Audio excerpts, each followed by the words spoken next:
We are Squawking Dead, a podcast pulverizing episodes beyond the Walking Dead universe. Sometimes we give you news, sometimes we make you laugh, but most times we go deep, and sometimes we even go live, like we're doing tonight. Hey everybody, hope you had a wonderful, if you're in the United States, and if you're in England, sorry, Independence Day yesterday.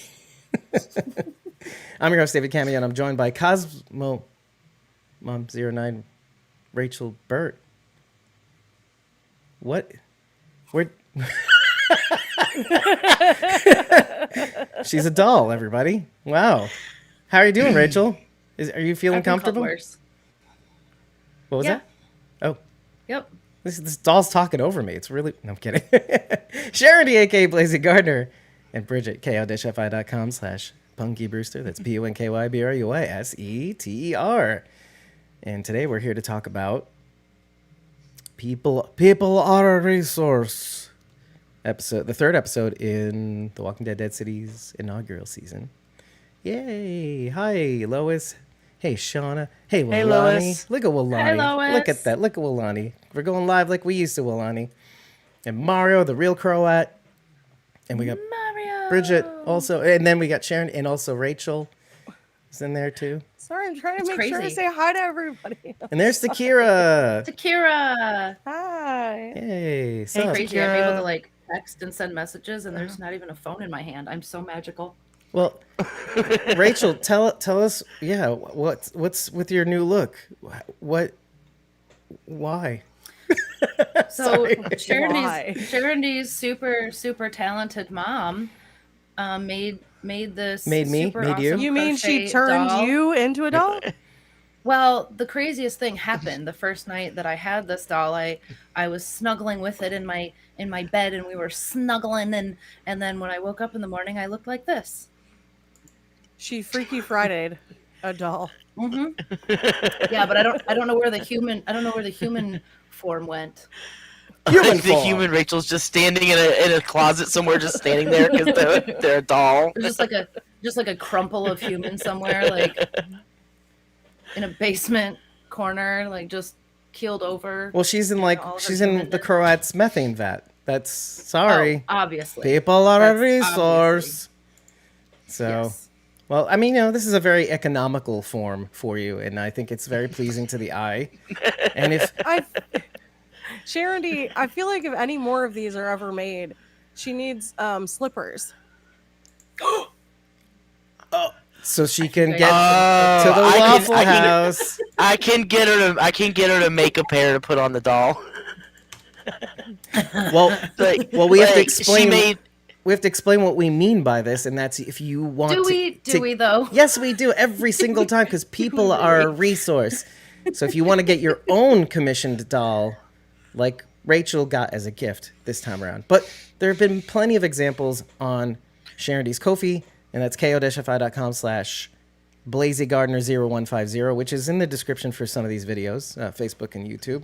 You can get your own doll, get your own damn doll in the commission section. I'm gonna be also on Instagram. I'll be posting some so you can see some of the ones she's done that I haven't really shared yet. She did Eugene and Alpha and June, and then she did Bridget. And now she's working on one now. I can't say yet because they haven't gotten it yet. But she did a Michonne. She did a Michonne also. That's right. So I'm gonna post some of those on Instagram tomorrow, later on tonight, if anybody wants.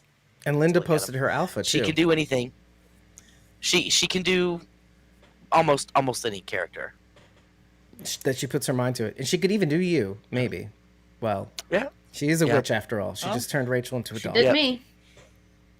So That's Just maybe that's don't Rachel's sleep with them. that's Rachel's comic book cover form, by the way. oh yeah, that's right. It That's, even has it even has a little gun. right. Oh, cute. Yeah, but if she wears the gun on the podcast, we'll get demonetized. So that's why she's not doing it. We're not monetized, so it doesn't matter. We'll get remonetized just to get demonetized. It's an AT-AT. It's not a pew-pew. Well, as long as it's not. See, it's just a clay AT-AT. You can tell. Oh, there it is. Wow. By looking at it. By the way, hi TWD Endless World on Instagram. I fumbled a little bit on the Hi. Instagram stream, so now we're on there Hello. too. Okay, so yes, Hello, Instagram. Yes, Takira. It was Takira's the one who got Connie. But she did a Connie also, which will be going out tomorrow wow, these are getting cranked out pretty to Takira. fairly quickly. She's Oh my God. fast. Yeah. Yep. Yeah, well, Lonnie, thank you. It's a That paintball gun. it's a paintball gun. Someone Yeah, said you well, love Lonnie, the dogs. alpha mask was pretty cool.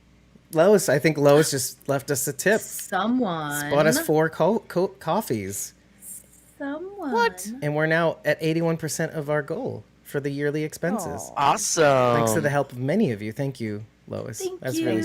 sweet. And Lois, if you want your own doll, Sharon, do you tell them what to do? What should they do? They can DM you, of course, but You can DM me. You're most likely to get me on Instagram over any other platform. Do not hit me up on Twitter because I don't have Twitter anymore. And you can also go to my Ko-Fi page, which Dave just told you what it was a minute ago. yeah, ko-fi.com/BLAZYGARDENER. You know how I remember? Because I remember when you first came on, I went BLAZYGARDENER Gardener 0150. Not funny. So, or if you're friends with me on Facebook, you can also message me on Yeah. Facebook. If you've got that sort of thing. Okay. Well, speaking of things that we have worked on, let me just show you what I just put in our merch store. And that's just, if I could just creak on up to our merch store and show you what we've got. We got this little bad boy here. I created this last night. It's our Walking Dead Dead City art shirt. It's a New York City manhole cover with our Oh, that's cute. Squawking That's Dead City cool. logo. Yeah. I may tweak this design because I want to take the photo of the manhole cover myself outside my own home, just so you get the typical, just garbage, disgusting Brooklyn manhole cover. But I like that this one says NYC sewer, made in the USA. You go I feel like you USA. have to go to Manhattan to do this, Dave. Do I?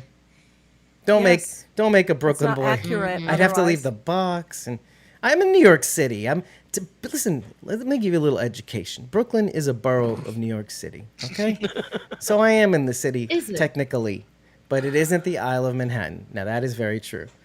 But not only do we have that, but if you don't like art, if you hate art, and you are just a miserable, well, we have a logo design too. So if you hate life, so here's the logo design. And what I like about the art design, though, is that if you get, like, let's say a mug, it's in the Statue of Liberty color background, which I like very I much. love that. Yeah. I like that. Yeah, the logo Nice. design does not come in that, only because Right. the yellow one, that is not very great. But thank you for your patronage. And if you want to get a logo or art design T-shirt, you can go to squawkingdead.com, hit the main menu, tap merch, or you can go to the description for the Facebook or YouTube videos. And if you're on the podcast, you can just go to the website. But yes, the merch store is in the description for these videos. But let's get back to it, y'all, and talk about this episode and what I want to start off with. How about we start off with this? First of all, we've been seeing a lot of promos for the Walking Dead Daryl Dixon show. Now, how many of you have been watching them? Because I know I feel like a lot of you have been avoiding them so that you didn't want to get spoiled, some of you. I tried to avoid it. I did end up watching part of one. And of course, I've seen the one where he's just like floating in the water. The first one, yeah. Yeah. Dumb dinghy, have the capsized boat. Tried to avoid successfully. Which looks like a perfume commercial at first. Except It does. it's ironic, though, right? Because Like, you He smells expect like him to dog whisper shit. like, you expect him to like whisper like, Armani. Armani. Hey, smell great. But no. It's like ironic. Zoolander. Yeah. It's derelict. Derelict. Yeah. Derelict. is Grace. So yes, but then the I didn't see the last one because I've been pretty busy. I was in Rhode Island last week, Providence, downtown, and for my friend's wedding.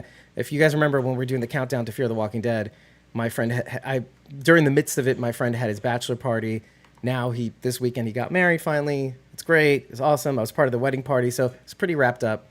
But I didn't get a chance to see the newest promo for the Daryl Dixon show, which I hear it's just getting better and better in terms of, and like the more I'm watching these promos, it looks as though most of it isn't. It looks like it might not be in the show itself. It looks like just like B-roll scenery that they took of him navigating Marseille and different areas of France and stuff like that. So, but have any of you guys seen the last one this weekend? Do you want to talk about it? Because you've seen it. Well, I saw the one where he's like walking up the aqueduct or whatever. I don't know which one that is. That's the only one I've seen. So if there's another one that came after that, I'm not sure. Yeah, this one seemed to have been the longer one though. Lo says she avoids it. Lonnie says she has seen them. Now, if you guys want to describe it, the one with the hand, is there more than two? I thought there were 3. Yeah, this is the third I one. thought there was. So there's the one where he's on the boat in the ocean, and then there's one where it's like a voiceover, and then the third one he's like talking into a recorder, and I stopped watching it there. I was like, nope, I don't want to see this. Oh, there might be 4 then. Well, if you want to catch the latest version, it is on The Walking Dead's YouTube channel too. I missed it. I'm not an accurate catch source because I have turned them off as soon as they've come on. So Just turn them off. Yeah, I watched one all the way I'm through. like, I don't want to watch this right now. I don't want to ruin it. Oh, They keep They coming up in spoil my. themselves. They keep coming up in my feed, so I finally gave in and watched Yes. one of them. But I don't remember. I don't know which one precisely it was. So. Well, how about this? I might if I'm gonna probably do a reaction then to it. I'm sure it's not that very long, and if it's worth it, I'll post it. It should be very short, and I'll give some comments. Yeah, I agree, Takira. The cinematography does look like it's going to be incredible. It's looking pretty good. Yeah. But the Walking Dead universe has always been good at the cinematography. on all the Cinematography has shows. never been a weak point. Right. Yeah, at any point. Well, except season 7 of Fear when everything was just yellow. Okay, but that was just like the color gradient. Like, everything else was fine.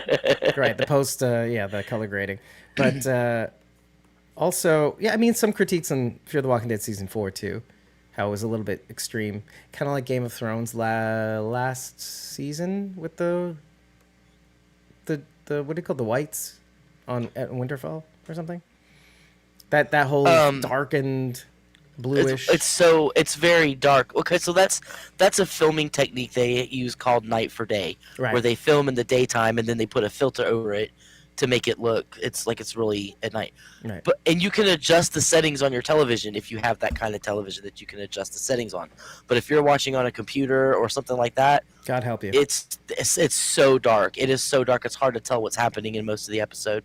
Right. And House of the Dragon's done the same thing. There was one episode where they were walking outside, and I was watching with Bridget and Rachel, and I was like, did your screen just go really weird color, like dark? And they're like, yeah, okay. I was like, okay, it's not just wasn't just my computer. It was something that they did, but It's a bug. It's not a feature. it's that night for day. Which if they'd Day for lightened night. it, if they was lightened it, day for Right, night. If yeah. they had lightened it, it wouldn't have been too bad. Yeah, it's basically But filmed just- during the day, and it just has a kind of a blue dark filter. Yeah. Season 4 of Fear, one of the first things that caught my attention was the cinematography. There's an overhead shot when Swati is driving across the lake to rescue John and Strand, and they show this overhead shot of it, and the wake behind it, the way they film it is just beautiful because you see Swati going across and then the wake just splitting the lake in half. I mean, it's just gorgeous. That was one of the first things that made me really enjoy watching the show. It was one of the things I loved was the cinematography, and that was in season 4. Yeah. Takira says, so nobody saw the one with the moving walker hand, and that's basically, I think that's the one I'm referring to. That the one that they released publicly on Sunday night during the public airing of this episode of Dead City. So, yeah. So Well, yeah, we'll probably put it in I our. didn't watch it live. Yeah, if you watch the first two, doesn't really give anything away at all. There is a blurb that he says in the second one about I'm Daryl, I'm from the Commonwealth, and all that stuff, but it's really nothing. And I don't even think it's meant to even be in the show, to be honest. But anyway, let's move on. With Rachel, are you there? You're not moving at all. Are you okay? Yeah. Okay. Yeah. Dave, you asked us to stop moving around and being so noisy. She's just following your wishes. That's true. Man, I didn't realize the true. advantages to doing it for Rachel being turned into a doll. It's amazing. No drinking. Like the best version of myself. No eating Werthers in the middle, which hasn't happened for years, by the way. I have to commend you on that one. Or some such Werthers. I candy. never ate Eaters? Werthers. Or some, That some was sort of- Jasmine. That was That was Jasmine. Jasmine. Oh, Jasmine's the Jasmine. worst. Yeah. Anyway. Jasmine, Jasmine, you're the worst. We Like, love you, Jen. Even though I miss her dearly, my heart breaks. Anyway. She crinkled so many Werthers. You know, The click and the pen clicking. You know, There's a let's. pen Oh clicking no, it's too. like it was her. There was like a keychain of some Yeah. kind that she kept flipping. Wait, let's. Is there anything like a crinkle in her name? Hold on a second. Let's do this. Aw. Jasmine, I this, have something. this one's for you. This is a New York City parking ticket. Okay. of which I have many. You want to see the next one? Oh my gosh. This gross orange. Look at this. Here's an address for the New York Department of Finance, Church Street Station, which is nearby. Send them mail. We love you. Okay, enough hijinks. On to the episode. First impressions. Hey, doll Rachel, what did you think of this episode? It was good. I've really enjoyed these episodes so far. It was a rough watch because I had to watch at work today. I was gonna watch yesterday and then I just didn't. You shit the bed. I just didn't do it. So I watched today on my lunch break at work, and it was rough. You haven't watched like, it be at able to all pay until attention. today? No, today was the first Wow. time. Yeah. But what I saw, I liked. There were some things that I took notice of that, I'll want to talk about later when we get to these parts. And as usual, I have some questions that we can dive into and maybe help me work through. But all in all, I think it was a good episode. I enjoy the story that we're seeing. I think they're pushing I think they're pushing it forward how I want to see. They're answering some questions while also giving us more, which is what I want an episode to do. Every single episode, baby. Every Yep. single goddamn Yep. episode. It's actually kind of making me a little crazy, to be honest. Can I skip to me for a hot sec? Because mine's going to be really short. I did enjoy this episode. However, my stomach hurts a little bit. Because the more I watch these episodes, this episode in particular, I've noticed that there's sort of a ledger. Like a ledger. We're keeping track of who's been naughty and nice on this show, because what Negan says in the first episode about maybe everybody's shitty has really got me. Croat, Marshall Armstrong, Negan, Maggie, the tribes people, Ginny. It's hard to tell because of the first thing that you said, Rachel, or I think it was the last thing about the questions and answers, but it also raises the question of, well, is everybody shitty? And last episode we accused Ginny of being with the Croat, and I'm not sure about it this time around. When she hits the shores, I'm like, she's looking at the city, she's like, whoa, big skyscrapers that are full. It doesn't feel like she's part of that. But moving along, Maggie in particular, and I'm not even sure if she ends up burning the doll by the end of this episode because it's not 100% clear. But Clear. yeah, but in terms of the ledger, Negan be Neganing in this episode, I just feel like we're getting on to this level where everybody's doing something shitty. And man, Rachel, if that whole "I just want my good guys to be good and my bad guys to be bad" thing is like your trademark right now. You know what? We need a T-shirt that says that. I just want my good guys to be good and my bad guys to be My bad bad. Right. So that it's starting to get to me a little bit. as long as I keep in my mind that there's like a ledger somewhere that allows me to continue watching and figure out where's the virtue here, or I mean, we love this show because it's gray, but it's getting a little murky. I don't know, but maybe so it you guys. sounds to me like you're confused about who the bad guys are. That's what I'm trying to what say. We're getting to here. Yeah, a little bit. And is it mostly Maggie giving you those feelings right now? It's everybody, honestly. Okay. To be frank, so it makes my stomach hurt a little bit. Not saying, and that's the one thing that I want to make clear is that it's not that I'm not enjoying it because of it, but it just, in fact, it's kind of compelling. But, ooh, okay, sorry, I saw the stream dip just a bit, but it is kind of, yeah, I just want to know. It makes me a little rudderless. I don't know, but maybe you guys can add on to that if you're feeling in any way similar with your impressions. So, Bridget, what you got? Okay. I zoned out, I think. So It's not unusual.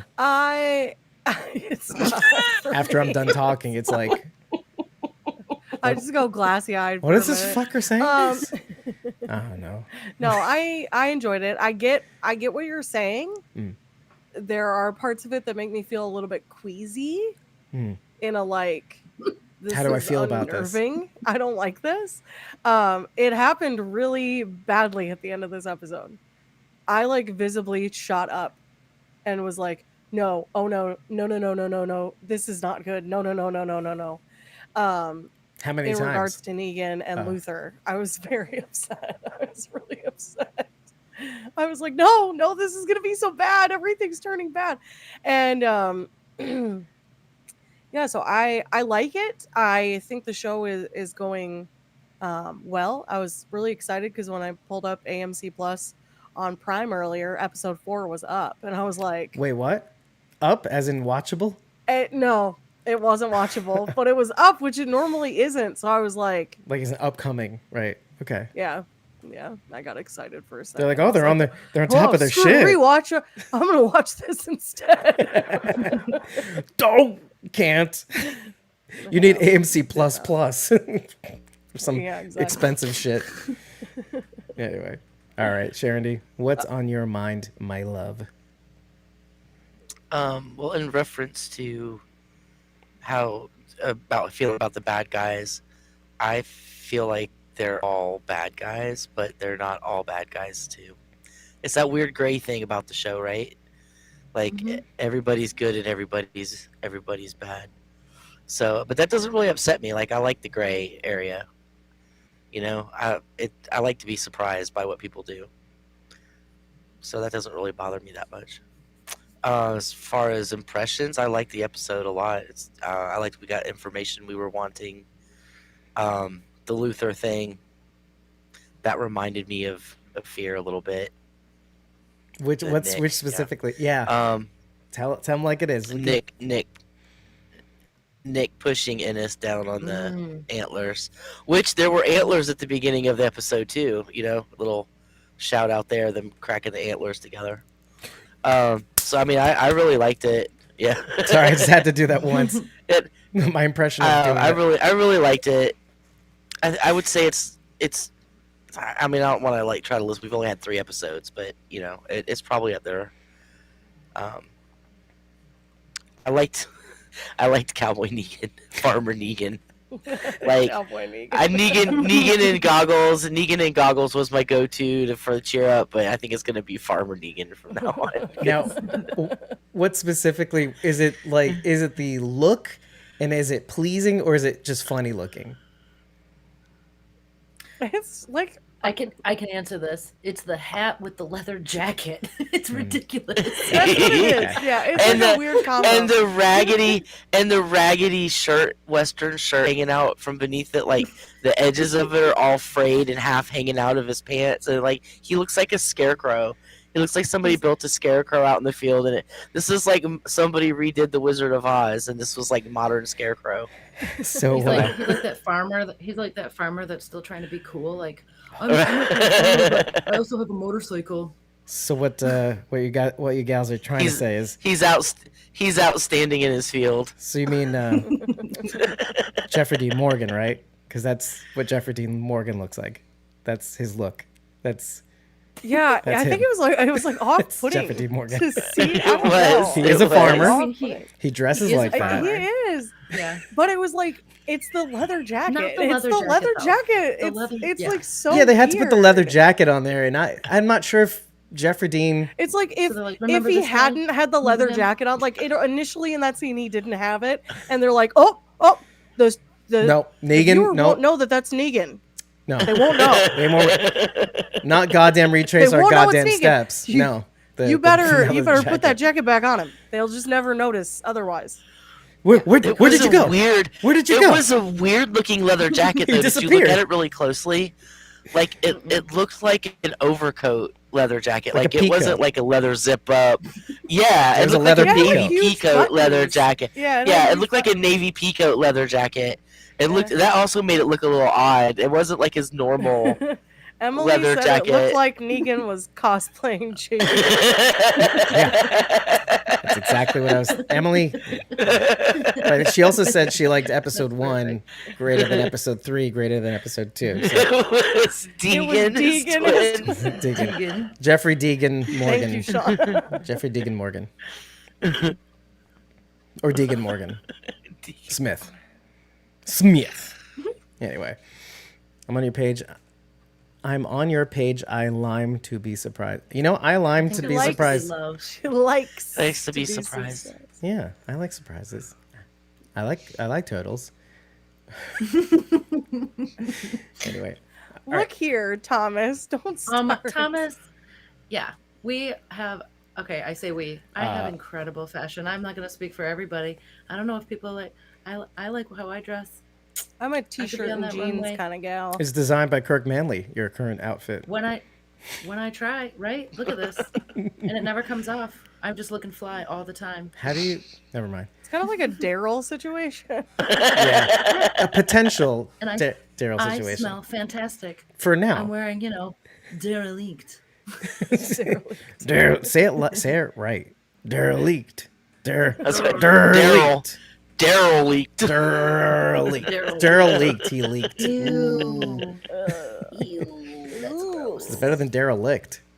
Like he licked. Is it? Moving on. Deegan. Oh, shut up, Thomas. Mad Catter dress is awesome too. You're just jealous. Mad chatter. Mad chatter. Is that like what he calls Mad Discord? Catter. Discord. Mad Chatter. Oh, Thomas is the Croat. That's what he's trying to say. Oh, Rachel, I have seen the Mad Chatter TikTok. Mad Catter. I don't use the Discord. And then obviously Bridget, he can't say Bridget, so he goes Bridget. Good job. Anyway, moving on.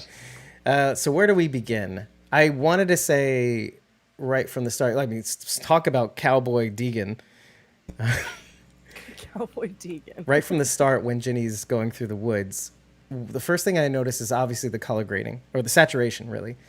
What I noticed, I didn't dawn on me until like my second or third watch, because I watched this thing a total of 4 times, is that not only is it saturated, those past scenes, and even some of the scenes where Ginny is in the city, but there's an absence of red and a toned downness of blue, but more on the aspect of red. The only time you really see red is when you see the blood of the zombies. And even the first zombie she sees, sorry.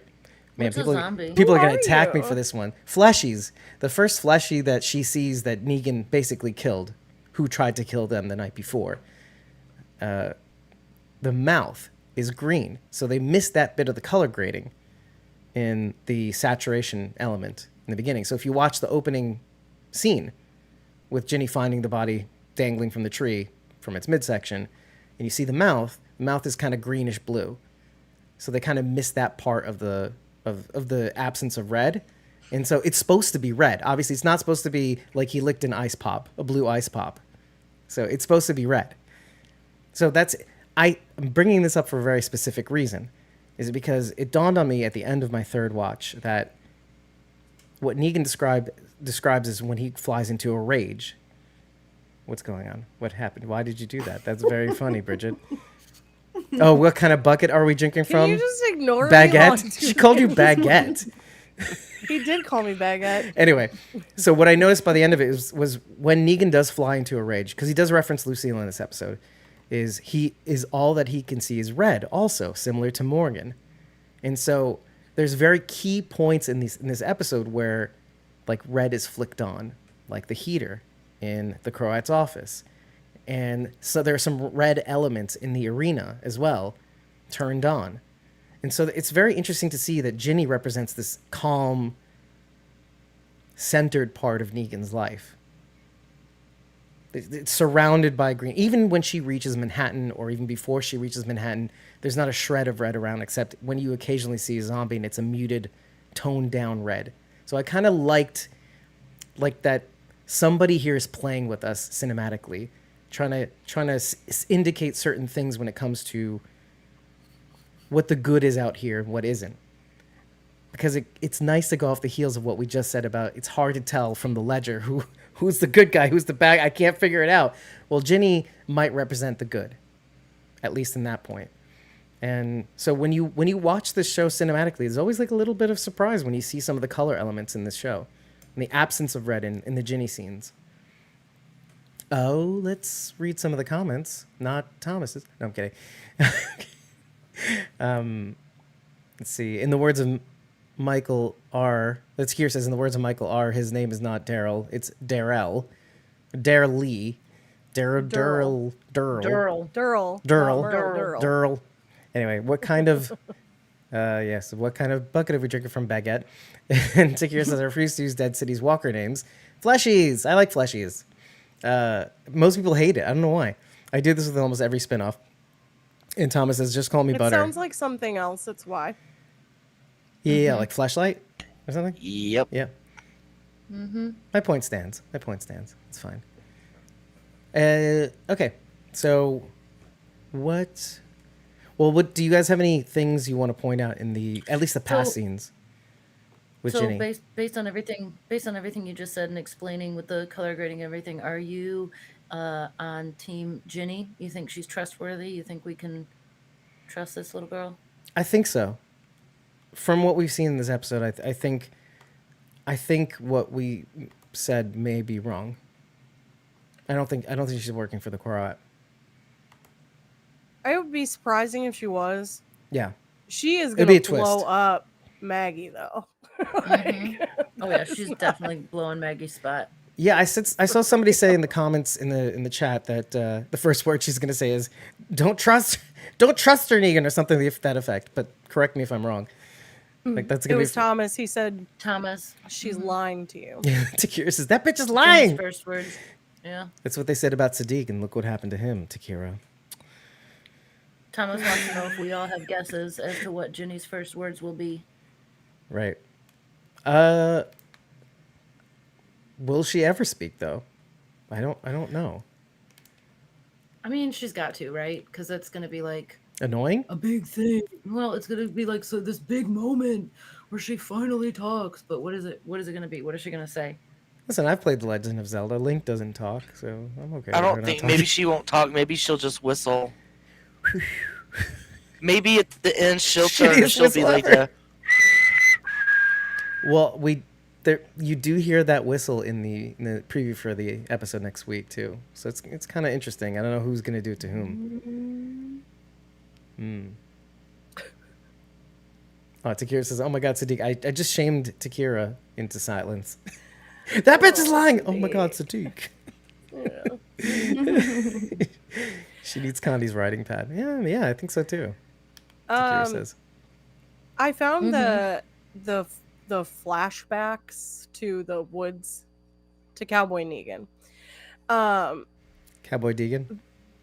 That it's Cowboy Deegan. Excuse me, Cowboy Deegan. It seemed like I hate you guys so much. It seemed like it's like he's trying to control his temper. Okay, this comes from someone who has a temper. I have a really bad Who, temper. you? No. I have a horrible temper. And it's amplified by like if I'm really hot or if I'm overstimulated in some way, like there's music in the background that I can't stand. It's like I get really angry. Anyway, I know that over time I have tried to learn to control that temper because my father also had a really bad temper and like not in a cute oh like you're so angry kind of way, but in a like he's Vicious. drunk and he's punching holes in the walls and and the way that Negan is in this kind of reminded me of my dad like in his later years. You know, like you have a lot of regrets. We've talked about this before. He was a man who lived a life of regret, and I hate that for him. But seeing that makes me not want to live, you know, that way. I don't want to live that way, and I don't want to live angry. Now, over time, it's gotten better. You get older, things don't bother you as much as they used to, or you just kind of learn to let stuff go. But every once in a while, I'll still blow up, and it'll be over something so stupid. But I will get so fired up, and I mean, like, throw my phone across the room, like, it's like slam stuff around, like just screaming obscenities. And my husband hates it. Yeah, I He get that. hates it. He hates it. He's like nothing that you're doing right now is helping anything. Like why? It's so unproductive. Because he's a pretty logical guy, so he's just like, why are you doing this? I'm right. And I'm like, I'm right here. I'm all emotion. I'm all emotion. So I'm just like flying off the handle. So he's the rider and you're the elephant. It's like the emotion versus the rational thing. Yeah. But I get even angrier when he's like, Logical. that doesn't help. Yeah. It's like, I'm like, God. I want to throw my phone when he's like, you're going to break your phone. And I'm like, I don't care. But like, obviously I would care. I would very much care. But I just get so swept up in the moment. It like made me think of like how my dad was in his later years, but also like how I try to be now, where when that happens, I try to reel it back in. I can't always. Sometimes stuff comes out before I'm like able to reel it in. And then I have to like pay for that. And I hate that because I'm like a prideful person too. So I don't like having to swallow my pride and like apologize for the things that I've said or like for being a certain way with people. I don't like any of that. I've been there too. Yeah. Dude, it sucks. It's the worst. Being Yeah. an adult I have is no problem horrible. saying apologizing. Never grow up. I have problems apologizing, but there's a part of me that will just refuse up until the moment and be like mean about it too. I've been there, but So that's what Negan made me think of. Was that? But is his reasoning though is to me is pretty valid though. Valid in the sense of you're like this parent figure, and having this kid in this world alone is already pretty anxiety ridden, right? To take care of a kid like that. So when that kid can't even sound off for help, it's super, super frustrating. And sometimes you just want to shake him. Dave, have you ever been a teenage girl though who's getting yelled at by a dad? I've never had the pleasure of being a teenage girl being yelled by her father. Yelling at her All like these that things is not. It's not gonna do it. It's just not gonna work. No, of course not. Of course not. And of Which course, is why when he's like, "Are you listening to me?" and she just turned around and was like, "No." whatever. Yeah. Well, it's kind of like the show, isn't it too? She's being just like Herschel. Yeah. You know? Yeah. Showing her ass just like Herschel. Showing her ass. Well, I'm not familiar with the term. It's not. Anyway. No, you don't understand how What? one would show their butt? ass, their bottom. I don't really show their ass. Emily's like laughing my ass off. Real. She's right. She's right. She showed her ass off. Is that how you say it? It's butt, Dave. It's What? butt. She I don't know, man. Listen, let's move on. But yeah, but he does rein it in pretty But- well, and in typical Negan fashion, by the way, doesn't apologize. He just redirects. Classic my dad maneuver, let me Right. tell you. I don't fault him though, because it shows that he's able to kind of read people and take himself out of the moment in ways that Maggie has not been able to with Herschel. Which again, that brings me back to the Ledger sometimes. It's like, I feel bad saying, is Maggie a good parent? It's like, And here we go. for lack of a better word. What? Are you asking us? You said the Ledger, and I immediately was just like, Oh, so- tranquilitas ordinus? No. Is that what we're talking about? Because I can go all day about tranquil. No. I just had a conversation about that No. with my No. brother-in-law. Anyway, go on. No. But no, going back to that. Yeah, no, but specifically, what happened to Bridget? She I just think died. she's coughing. She's doing the. Well, you have to take off your video. Oh, she probably threw up. Oh, she threw I up. did. I did. threw up? have to. I She's see. throwing up. Yeah. She threw up. But I feel bad saying this, but like in some ways, does that make Negan a better parent than Maggie's been? You get that? It's awkward to say, but she's not been having a great time with him. I just, How are you defining good parent? Because I mean, She called Herschel first stupid. First of all, okay. So what? So He what? was being stupid. Parent, he was probably being stupid. Parents Well, that's gonna make things better, right? Parents are allowed to say shit to their kids, but okay. First of all, it's very hard for any of us to judge I their know. parenting styles or techniques given the situation that they are all in. Okay, Right. I'm actually going to. I just threw up in my mouth a little bit. Defend me Oh. It's hard to tell. a little bit. What do you throw up? Cotton? Is that what happens? Yeah, I almost spit a cotton ball. She doesn't have a mouth. Oh yeah. Where does it How go? am I talking right now? I'm just like I'm beaming my thoughts straight into everyone's minds right now. But Technology. I mean, Your get mom's where amazing, Negan's coming Sharon from, D. Anyway, sorry. right? She's so magical. I get where Negan's You coming don't have to from. tell in this me. scene. I really do, because we're dealing with life and death here. Okay, this isn't just like your ordinary, I told you to clean your room, or like this isn't just normal mad parent stuff. This is like, if you don't ask for help with something,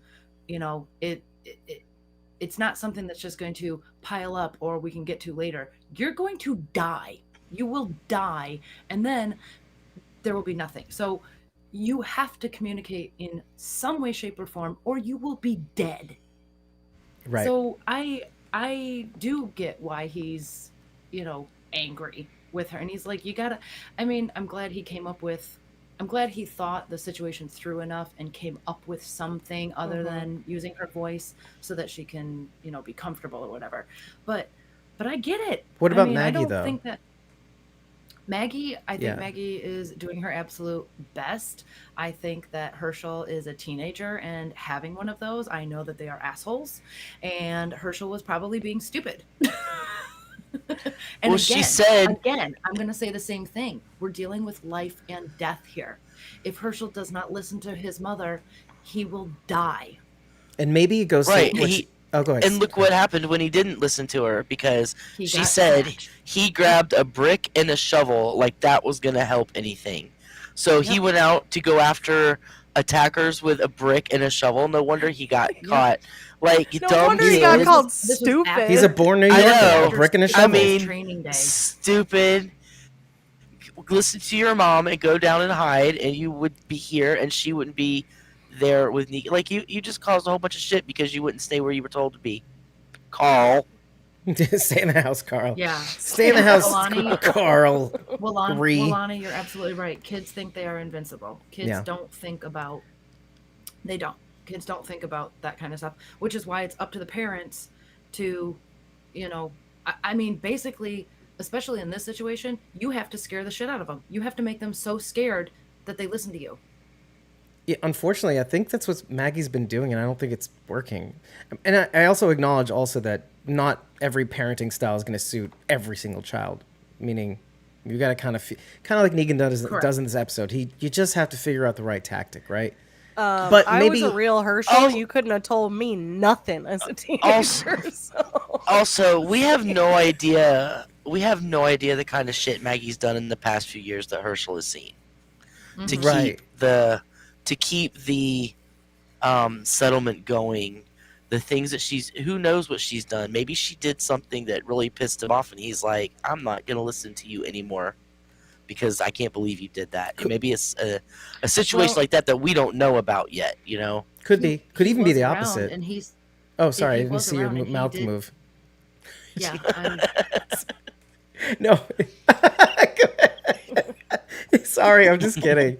We just spoke at the same time. I couldn't tell. Herschel was there and he was around to watch what happened at Meridian too. right? I was even thinking the opposite, and that's it could also be that he's seen everything she's been capable of, and feels like You'd think he'd be more scared of her then. Well, no, he knows that he does this for her, but at the same time, he feels like he can never measure up. Like, so why bother trying? Anything I do at this point. We talked about this before. He's heard stories about his dad, and Maggie being the kind of person that she is and wanting Herschel to know his dad, even though his dad is gone, you know that those stories have been like, I mean, Glenn did like good stuff when he was alive, right?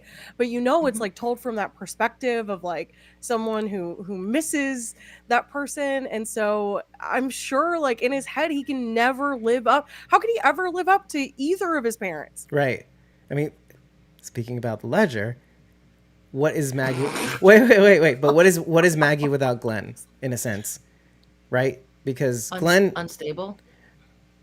Well, I mean, I would say rudderless, but like Glenn, objectively, at least in terms of archetype, he represented what was possible, and how it didn't always have to descend into a murder fest. Let's say where Maggie doesn't necessarily need to have all those stops. She could go further than Glenn probably ever could.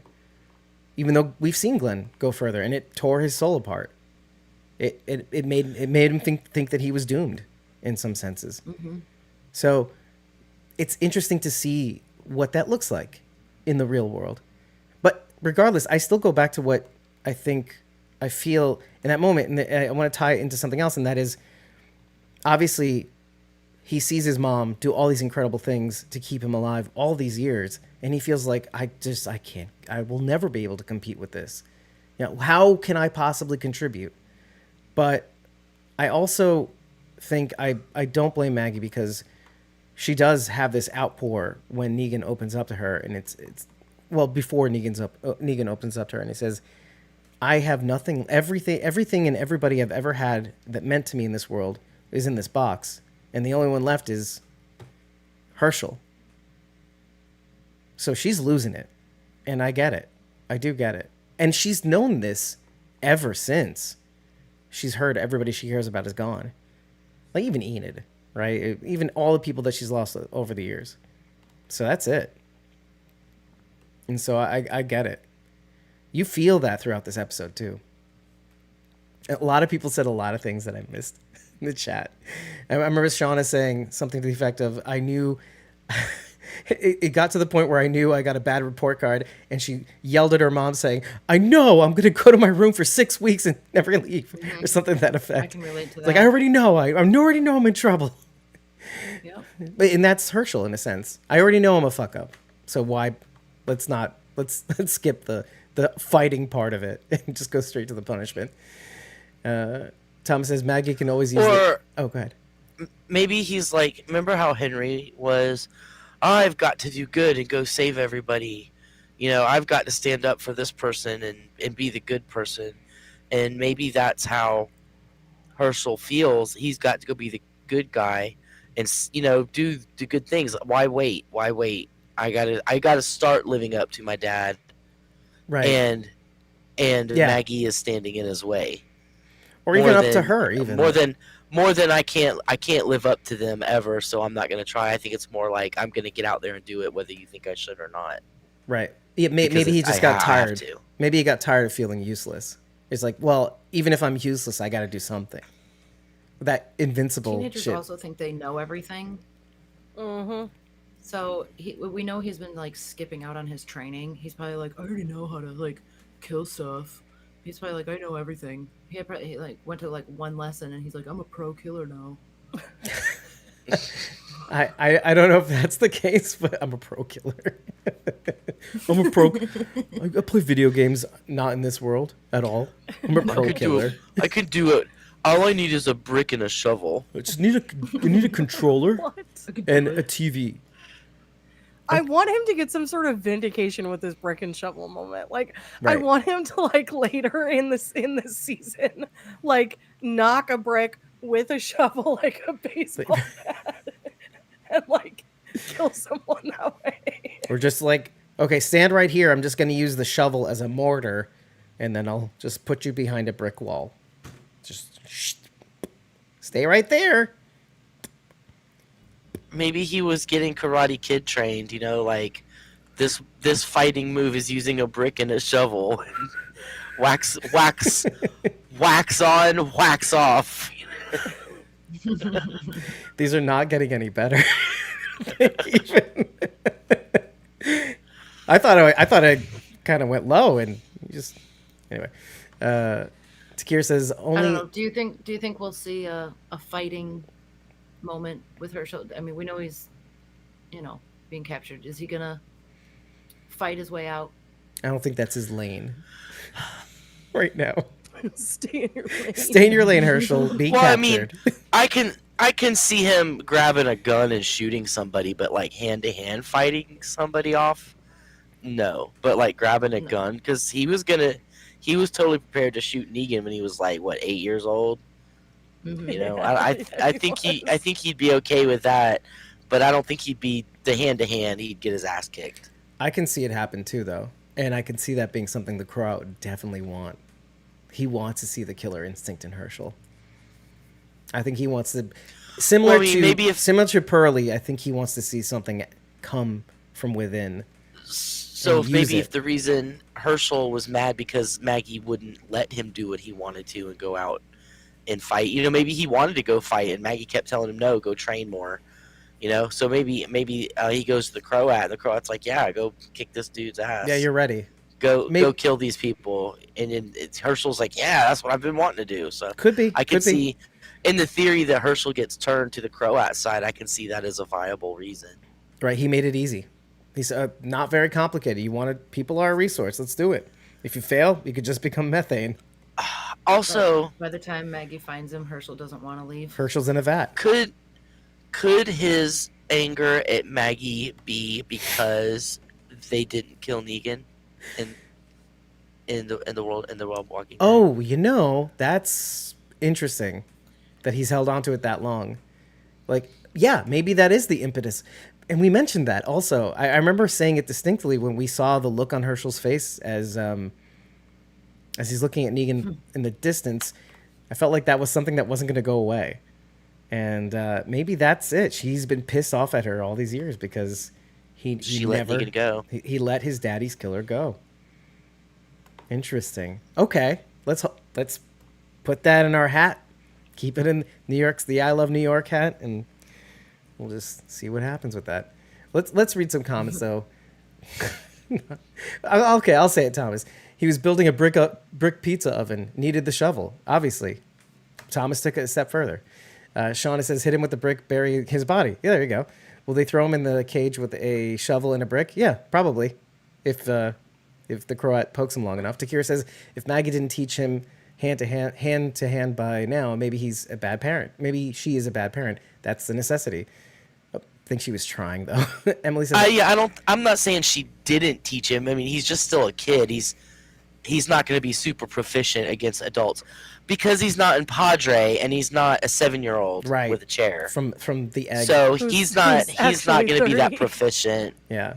So Well, he's no Mo I- Jones. all right, I think she's been teaching him. He's just not good enough to beat a grown up yet. Right. He's just not consistent too. Takir says also if Maggie, ooh, and I missed it. Emily says I thought he would have had more screen time than Ginny by now. Ooh, shots fired. Thomas O'Mara says, remember Deegan told Herschel in that episode, put the gun down, come back to me when you're a teenager, or when you're a little older. He's what he says. Willani says Herschel did almost off Negan. Yes, that's true. Same as Thomas. Shauna says, or him and Negan in the cage together. Oh, that would be interesting. Shauna. Willani says, yeah, Blazy. Oh, no, sorry. It's Willani that says, yeah, Blazy. The Croat, Mario, says Herschel had a gun on Negan and didn't shoot. Yep. Lois says, remember he was going to kill Negan at one point. Yeah. Everybody's saying the same thing. It's like you're all in a hive mind. We're all in sync right now. And Thomas says, leave the brick, take the cannoli. If you don't know what a cannoli is, your life is not worth living. You're Just missing once. out. Just once. Just once is fine. Emily says, I feel like the show would feel less whiny at times if they actually let Herschel voice the Negan hate, which I think it's a good idea to hold back because until now, it hadn't occurred to me, until Sharon D said it hadn't occurred to me that maybe this was it all along. Maybe he's harboring this resentment that Maggie left his father's killer walk free. And that what's interesting about this episode, if this is the case, is that there are a whole bunch of people that are letting their killers, their loved ones' killers, walk free or not.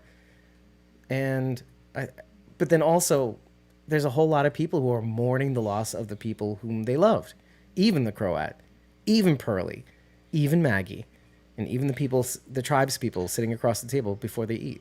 It's a very interesting reflection that we're getting of one another. And I thought that actually helped me digest this episode a little bit more, that we're seeing it cut across all the people who are objectively awful. We're talking so much about Herschel. He wasn't even in this episode. Right, exactly. What is happening? But that's the power of the show, interestingly enough, is that Ginny and Herschel are these little avatars of the people who are still maybe represent the good in us or the things that we care for. Well, maybe they're supposed to be the good and the evil. Maybe Ginny is the good and Herschel represents the evil. Because if wanting revenge on Negan is the impetus for him, the way he's been acting, then someone offering him Negan on a silver platter, a la the Croat, would be a very easy way to turn him to their side. And I know comic book Herschel was a jerk, right? He was a terrible person, right? So maybe that's the route they're going. What'd you say, Rachel? Not till he got older. Right. You should get closer to the mic.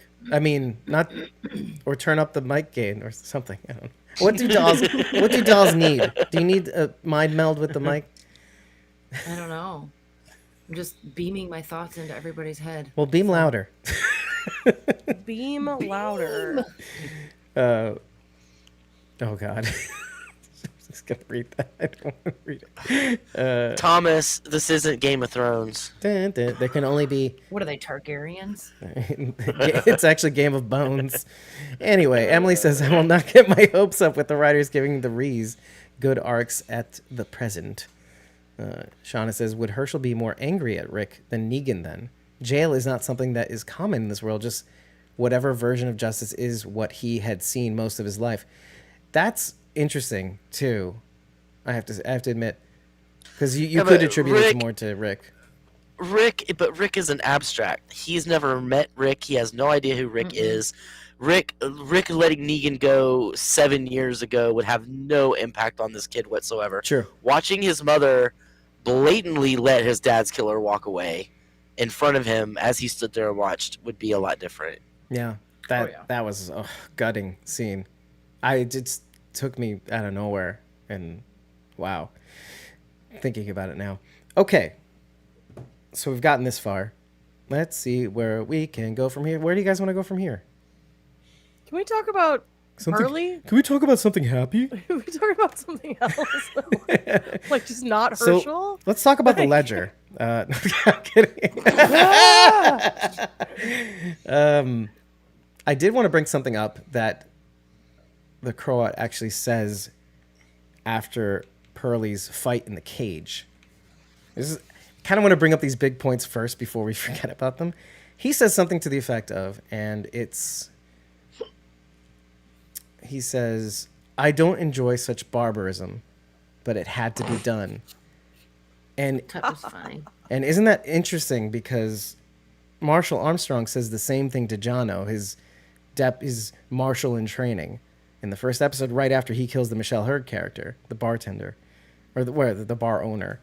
And so I like that there's this interesting mirror that cuts across both of these characters, also proving that New Babylon isn't that much different than, in a sense, the Sanctuary. And you can easily tie that to what the magistrate and his 4 other buddies does to Negan's wife, Annie, while she's out shopping and trading New Babylon, too. That isn't this just a bunch of psychos in charge claiming that they're trying to keep order, or some sort of new world order based on just war or something like that? And isn't it just a larger scale version, a successful, maybe a probably more successful version of the Sanctuary? Because people bought in to the safety aspect. Croat mentions, above all else, safety, with the fork. Just can't forget that. I love that. I love the actor guy. I can't remember his name because it's Zhurga. His name is Zhurga. Anyway, the Croat.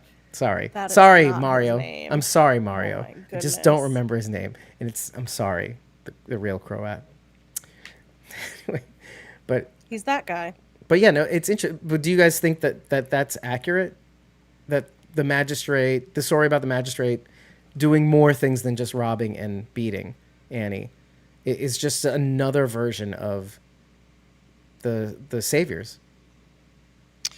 Well, look, this is a theocracy, and theocracies have never been kind to women. What he does to women probably doesn't matter. Do you think No, it's sanctioned, they don't- or they is it don't just care. people in power? They just don't care. Oh, he's a he's a person in power. He can do whatever he wants. And it was just a woman. It was just a woman of color, even, who we came across, and we did this. And you know what? Nobody's gonna do anything to us. We're allowed to.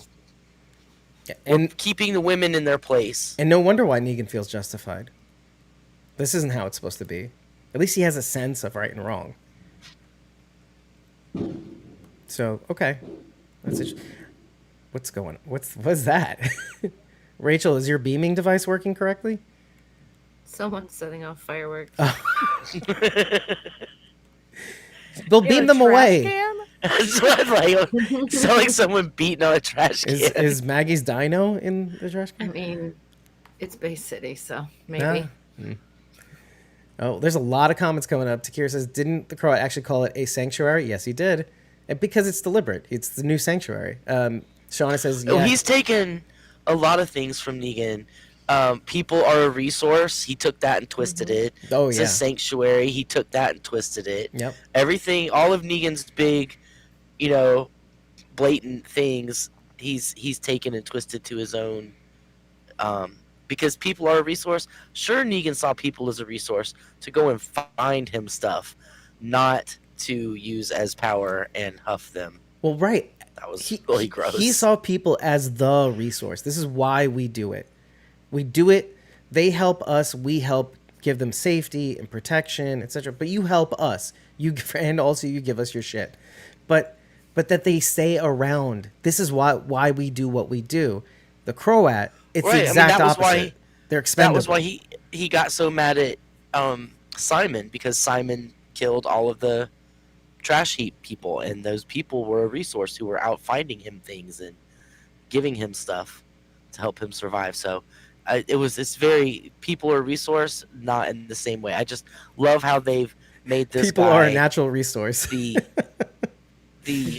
Mostly dead. like a twisted mirror of Negan. Yeah, I the one thing that has cut across consistently are people saying, I don't really care to know about the Croat's backstory. I just want to know that he's just a completely irredeemable, awful person that I can hate on. And I find it interesting. That's all I'll say about that. We got some of his backstory. And yet, did his backstory make you feel any more like soft for him or understanding of him? It made me understand why he would be so cruel and hateful, I guess. That he would, because other his people... His family was eaten, you right. guys. I'm sorry, but right. Can we talk, like, because his family was this eaten... This is what I want to talk... This is the stuff I want to talk about. Like, yeah, let's go darker. Let's talk about darker shit. I want to talk about this stuff. Yeah. Yeah, but isn't that interesting? So because his family was eaten Mary indiscriminately, right? Obviously, that reflects in how he treats other people of this world. Because there's nobody else he cares about. Everybody. Yeah, he's got nothing. He's got nothing. Even the family he has, he's learned that that they can go at any time. And as long as they're going to go, put them in the fuel jar. Just put them in the... Yeah. Yep, let's do it. Because, hey, let's make something good out of something bad. That makes me think of Waterworld when they would put people in the melted human soil tank. They would add them back to the earth, and they would put them in that like tank full of goopy people, melted parts. That was what it made me Lonnie think. says, all I could think of was Thunderdome. Okay, That's what she I said. wrote down all the things that this reminded me of. Uh-huh. Okay, Waterworld was not on that bingo card, but yes, Tank Girl. Mm-hmm. Tank Girl with the water thing. Okay. Oh, extracting the Literally liquids. Literally pulling water out of people. Saw, because of the Pearlie cage fight situation and Okay. cutting the key out. Thunderdome, I wrote down. That's what and Lonnie said. also the governor, Mhm. because it's just tanks of dead people. You know what it also made me think of? The Whisperers. Because in death, they serve a purpose. They turn into they ascend into guardians. Okay. Can we talk about the cage fight? Yeah. Let's Okay. keep going. Methane does not make you hallucinate. I'm going to throw some science out here now, guys. Methane is like one of the safest Keep going. natural fossil fuels that there are. I'm not sure why cars don't run on it, honestly, other than I believe in conspiracy theories. So there's that. Well, during the it's gas same- crisis, we did have methylamine. It was not methylamine. It was Interesting. The Interesting how we- methylamine is what they used in Breaking yes, Bad to make the it blue was- meth. it was methanol. They did Interesting experiment how with we methanol. don't just drive off of it now, but anyway. There is a specific reason. I this learned later on in economy. life, and that's it wears down parts faster because it's alcohol based. Yeah. Okay. Because I'm sure that's the reason. That's the reason. Yeah. Okay. I believe that. I'm just a dumb American citizen, and I believe everything I'm told. Well, it's anyway. not to say that you can't adapt it, but I cede your point. Sure. Yes. But Anyway. Fuel is a conspiracy theory. Anyway, so anyway, moving on. So what you're saying, Bridget, is we should just stick dead bodies in the tailpipes of our cars and drive around. That's gonna work. Yeah, that's fine. No. put a Band-Aid on it and your tailpipe. Nothing is created just like kidding. nothing's I'm just created by kidding. like We know, rot, we know. right? Yeah, Don't it's put created by rot. dead bodies So, in your tailpipe. Yeah. it can be food. It can be anything. But it could Anyway. be canola oil. It can be a lot of different things. So Cow farts. Yep. You Ri- know, human and farts. those are ruining the world apparently. Although it's the cleanest fossil fuel. Anyway, Sorry, that's just me. go look it up yourselves. Just look it up yourselves. Just look. Okay. Anyway, so, just read some science. Just read the literature. So anyway, if it's in high concentrations, yes, Thomas, it can displace oxygen. But like, I think it it's has to be really high concentrations. Well, it's pressurized. That's like saying like if you close the and my husband said this earlier today, we were joking about it, but like if you close a door in the bathroom and like you can't fart yourself to death, okay? Like it's just like not a Well, thing. you What can about see a that Dutch they're oven? huffing the shit in a gas mask, right? But Okay, you yes, can want okay. to die. You can Okay. want to die after that. That's Yeah. true. Yeah. That's true. Anyway. You get used to anyway, it though. Think of the dead Here world. we go. Here's the thing. Here's where my colorful life experiences play in. How many of you have huffed things? Because I have, and it wears off quick, Yeah, it does. Well, like real quick. doing some of the research for this, So- by the way, it depends. Again, like you said, on the concentration and the quality too of the methane. I find one, it was gross because it's still it's literally a walker corpse. on top No, of that thing is gnarly. yeah, on top human remains plus feces, urine, ammonia. It's mostly when I do the research for this, it's mostly with regards to human waste. You know, when it comes to the Yeah. methane part of it. Yeah. So it actually has a name too. It's called jenkum. I guess it's called. Oh, that's what Logan said. Logan just said that in the chat. Maybe it was Jenkum. Yeah. Logan Stokes. We're on the same wavelength. So yeah, it I felt like the prolonged like reaction was unlikely. well, so in the research that I did for this, it's rare that people receive the visual and auditory hallucinations, but it does tend to slow response times, make people clumsier. It's a numbing sensation that people will get as a result of this. It can give you blurred vision. Like if that was what they were trying to like show, Yeah. I could see that. Yep. Now You you just slap some Vaseline on that camera lens and you're getting that blur. well Not this weird. Well, some Zambian youth would claim that this gave you a cheaper and better high than cannabis. Because in some doses, if the quality is good and you just really you ferment that feces and urine good enough. I'll spare you the details on how they make it. But yeah, you can get auditory and visual hallucinations. But the whole point of it, really to go back to why this is done, is people would do this to numb the pain in their life for just an hour, tops an hour, you know, and if done in excess, it can cause permanent heart and brain damage too, which of course, hey, ignorance is bliss. So I know.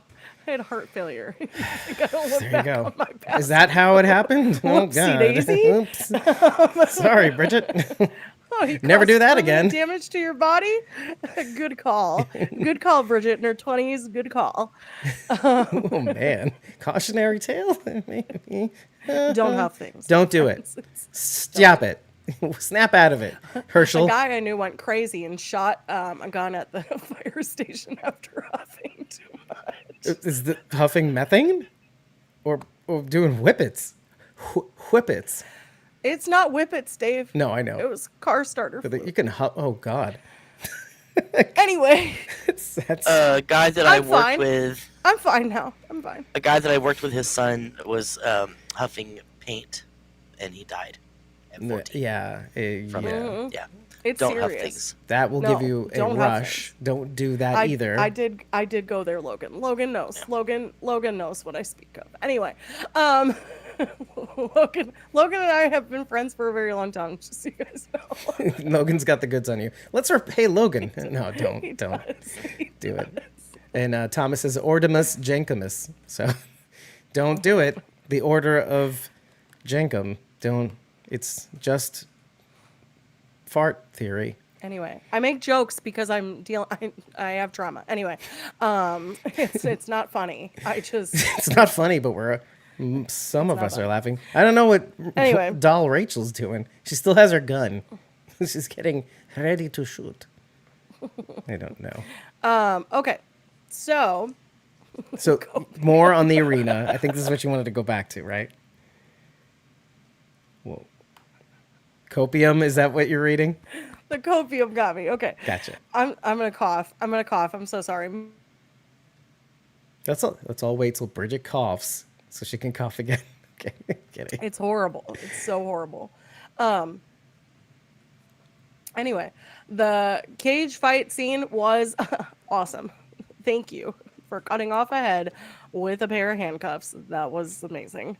And then cutting a key out of someone's body, also sick. And the way the way that the neck spurted blood after he ripped that Like that delayed was reaction. so good. I loved it. I personally of the loved it. episode- It made no sense because they don't have beating hearts, but it's fine. Right. Wait, what were you saying, Rachel? I think I heard you say something.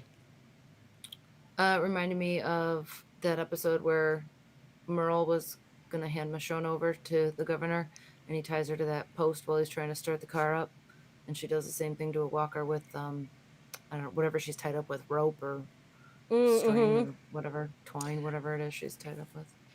Yeah. Wasn't it telephone cable? It was some kind of cable. I felt like it was telephone cable. Like a copper wire. So it was like a cravat. Like out of the back of the telephone. Okay. Yeah, I think that sounds right, actually. Yeah. That scene was a Michonne shout out, Takira says, as we just wrapped it up. Faster, Takira. Now, then again, there could be a delay. There could be a delay, by the way, in the stream because of we had a dip earlier. Shauna says he was too fresh of a walker for him to. Yeah, and I kind of tend to agree. Too fresh of a walker for him to be that precise. His handcuffs would have made his wrists bruised and bad. Yeah, and swollen too. There, you know, even when I was watching the cage fight, as they put the walker in the cage, and let's say Armstrong kicks him across the cage, and he's against the railing with all these auditory people around him. I thought the walker, because you don't really think of this shit until like after the episode's over. Like, oh, hey, wait, why didn't the walker go after the people outside the cage? Like the walker doesn't know it can't get to them. Because all he's hearing is noises. Oh, I'll go toward the noises, right? Why does he go for Armstrong? Now, if they had cut Armstrong and he smelled the blood over the shouts, that makes more sense to me because of the Sanjay effect, I'll call it. Because Sanjay says the smell of blood, the fresh stuff, that's what they go for first. But I don't know. That's a really good question. Again, this is if I were the type of person who nitpicks things. But I'm not. That's weird, as you just did. But It sounds okay. like I did, though, didn't I? Yeah, you did. You did. Nah, it didn't exist. Didn't exist, Bridget. You did. You know what? I was channeling you. Dave, Blame you.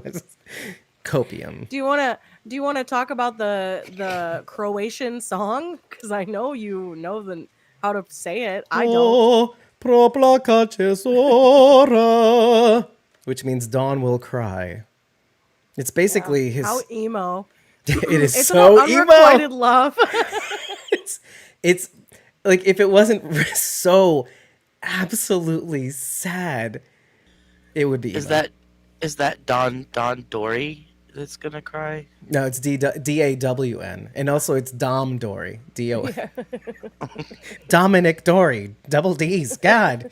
Anyway, it's written by Drago Britvic and performed by Misho Kovac, usually.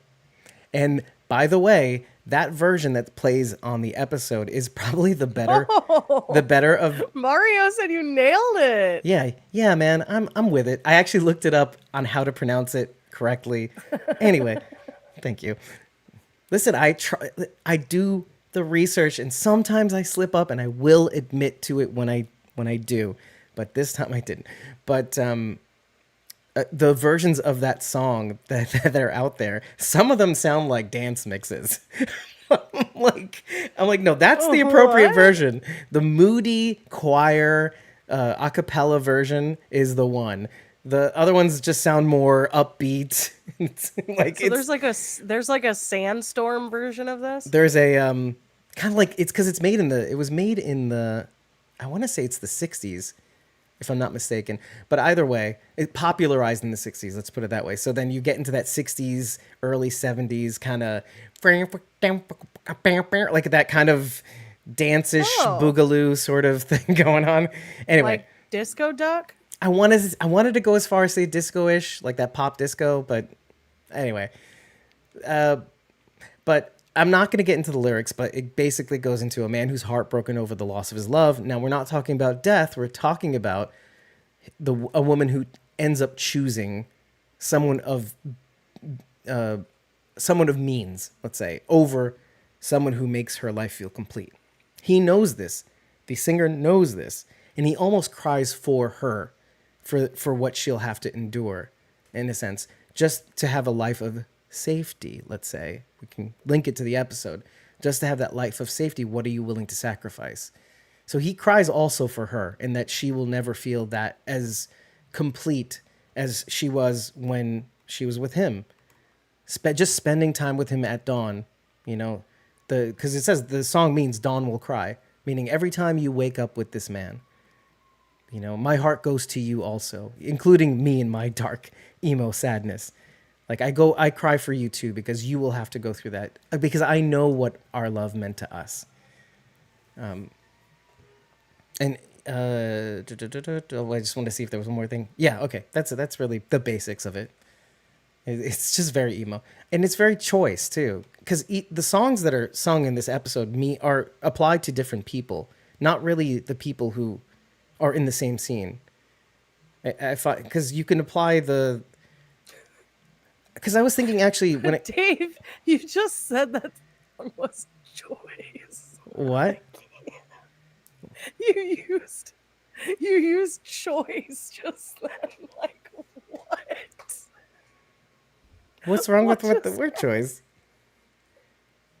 I've said choice before. Excuse me. It's just like it does not describe this song at all. No, but what I mean is that it applies not to the Croat and what he lost, but it applies to kind of Negan and what he loses. Hey, Jaden Lalonde from Canada. Okay, so what... Okay. Oh, yeah, why don't we talk about that actually, too? Mitchell says the maggots in the food was really gross, though. And then having the guy swallow the key like, oh, my God.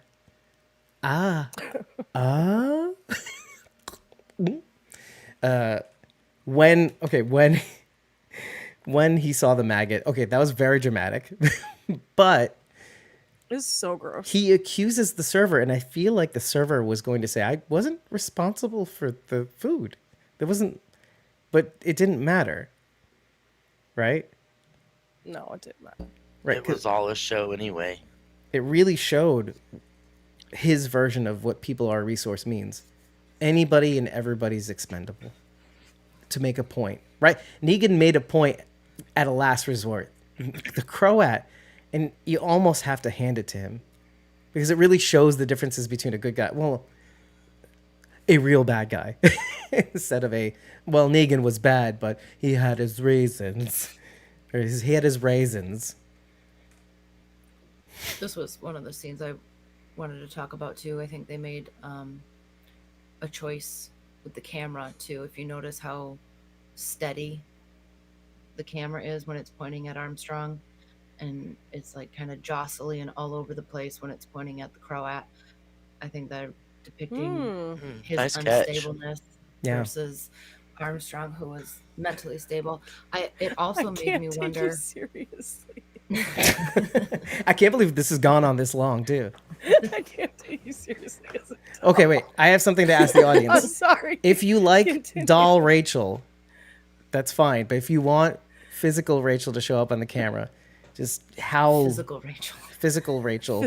We can fish her out of the methane tank and plop her on the screen. If you want to, if I'm you're in fine somebody- with doll Rachel, just I'm in somebody's because basement. I like doll Rachel too. She seems comfortable, like actually. Buffalo Bills.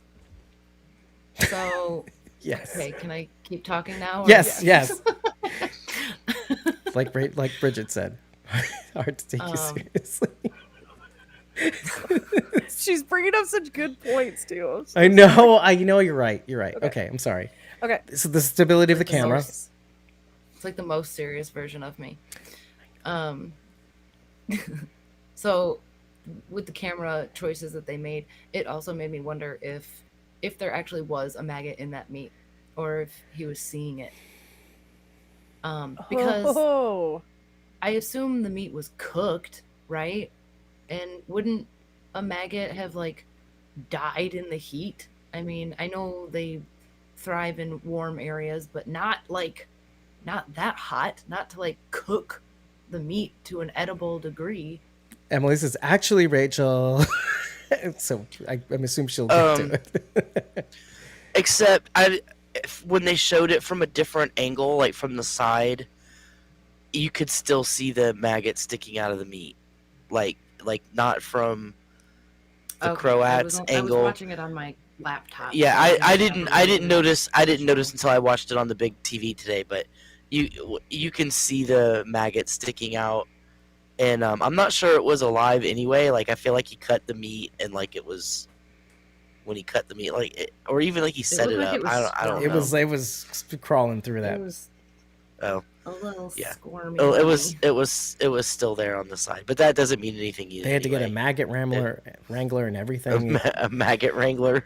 You don't even know these shows take this shit seriously too. We can't. The maggots, we have to treat them humanely. It's a magamatronic. Well, maybe actually would be cheaper. Maybe That CGI maggot looked a hell of a lot better than the deer. CGI deer, which I thought was. I mean, Bridget, I at thought it least was it was choice. at least it was recognizable as a deer. I mean, all Right. the callbacks this episode, right? Right, and I'm sure we'll get, but that was pretty good. I like that it wasn't completely real, because then we can go back to CGI deer and go, okay, I see what you're doing here. It's not completely. There's a little uncanny valley, which is meant to be a callback. But Dead City did it better. Okay. Shauna says maggot meat injector. ugh. Thomas. Thomas says, what do you think Herschel thinks of the maggot?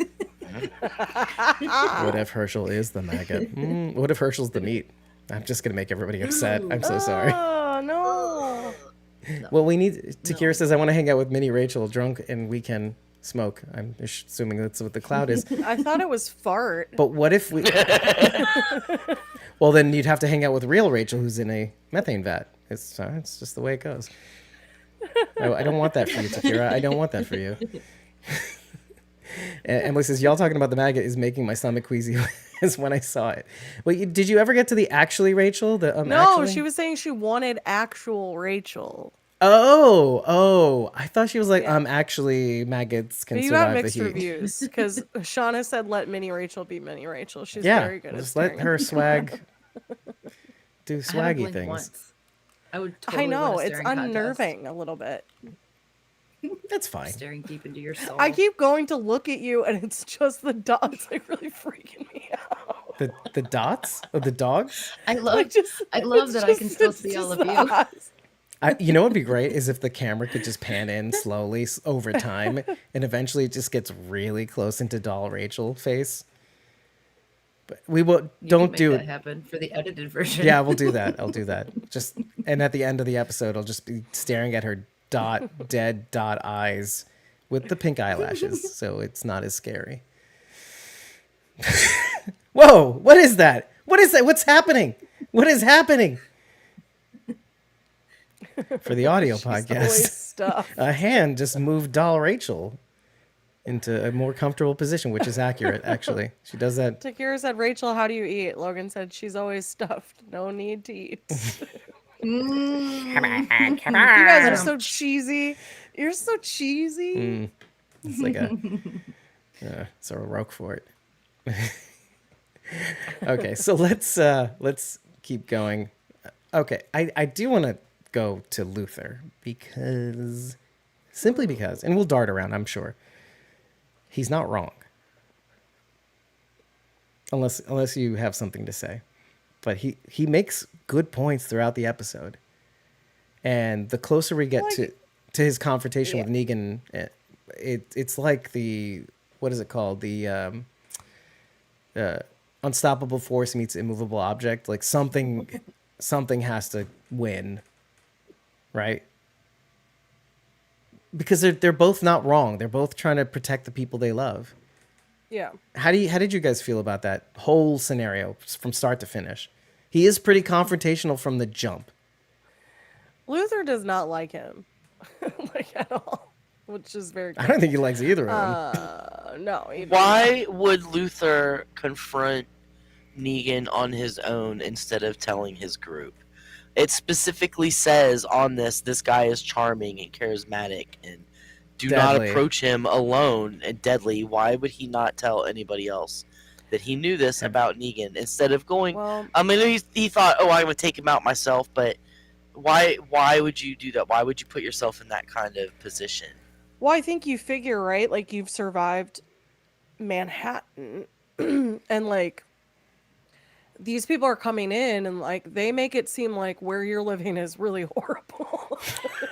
So you're probably like, cool. I guess the benefit is I'm tougher than they are, and technically, I feel like he should have been. Like he was more physically imposing than Negan, but Negan got him with that cheese grater. It was a lemon zester. Just want to point that out. Look here. It's It's on the side of the cheese grater. There's only one side. No, Of a there's cheese grater? definitely a Excuse me, cheese sir. grater. It's a They come handheld in- zester. Do you want to? They Nope. come in. Oh my gosh. They They come You're wrong, in David. four. It's a cheese grater. They come in four. They But they like also- stand but this up. was a handheld No, one. they also come with a handle. They come as a single panel with a handle. It was a cheese grater because those grates were huge. A zester would not do that. Sharon, you just sit back and watch this fight. It's just I do this because it's very funny and entertaining. Because I really don't care, but now you guys challenging me makes me want to. Now No, he's digging it's a in. zester because the holes are smaller, and this is a very professional chef's kitchen, and so they put little lemon zest in You're the. telling me they're not grating Parmesan over your pasta, sir? Well, they may use the zester on Parmesan on a very fresh dry aged Parmesan, but Zesters are thinner. They're thinner. yes, they It are was a- usually it thinner. was But this cheese is a grater. chef's kitchen, so.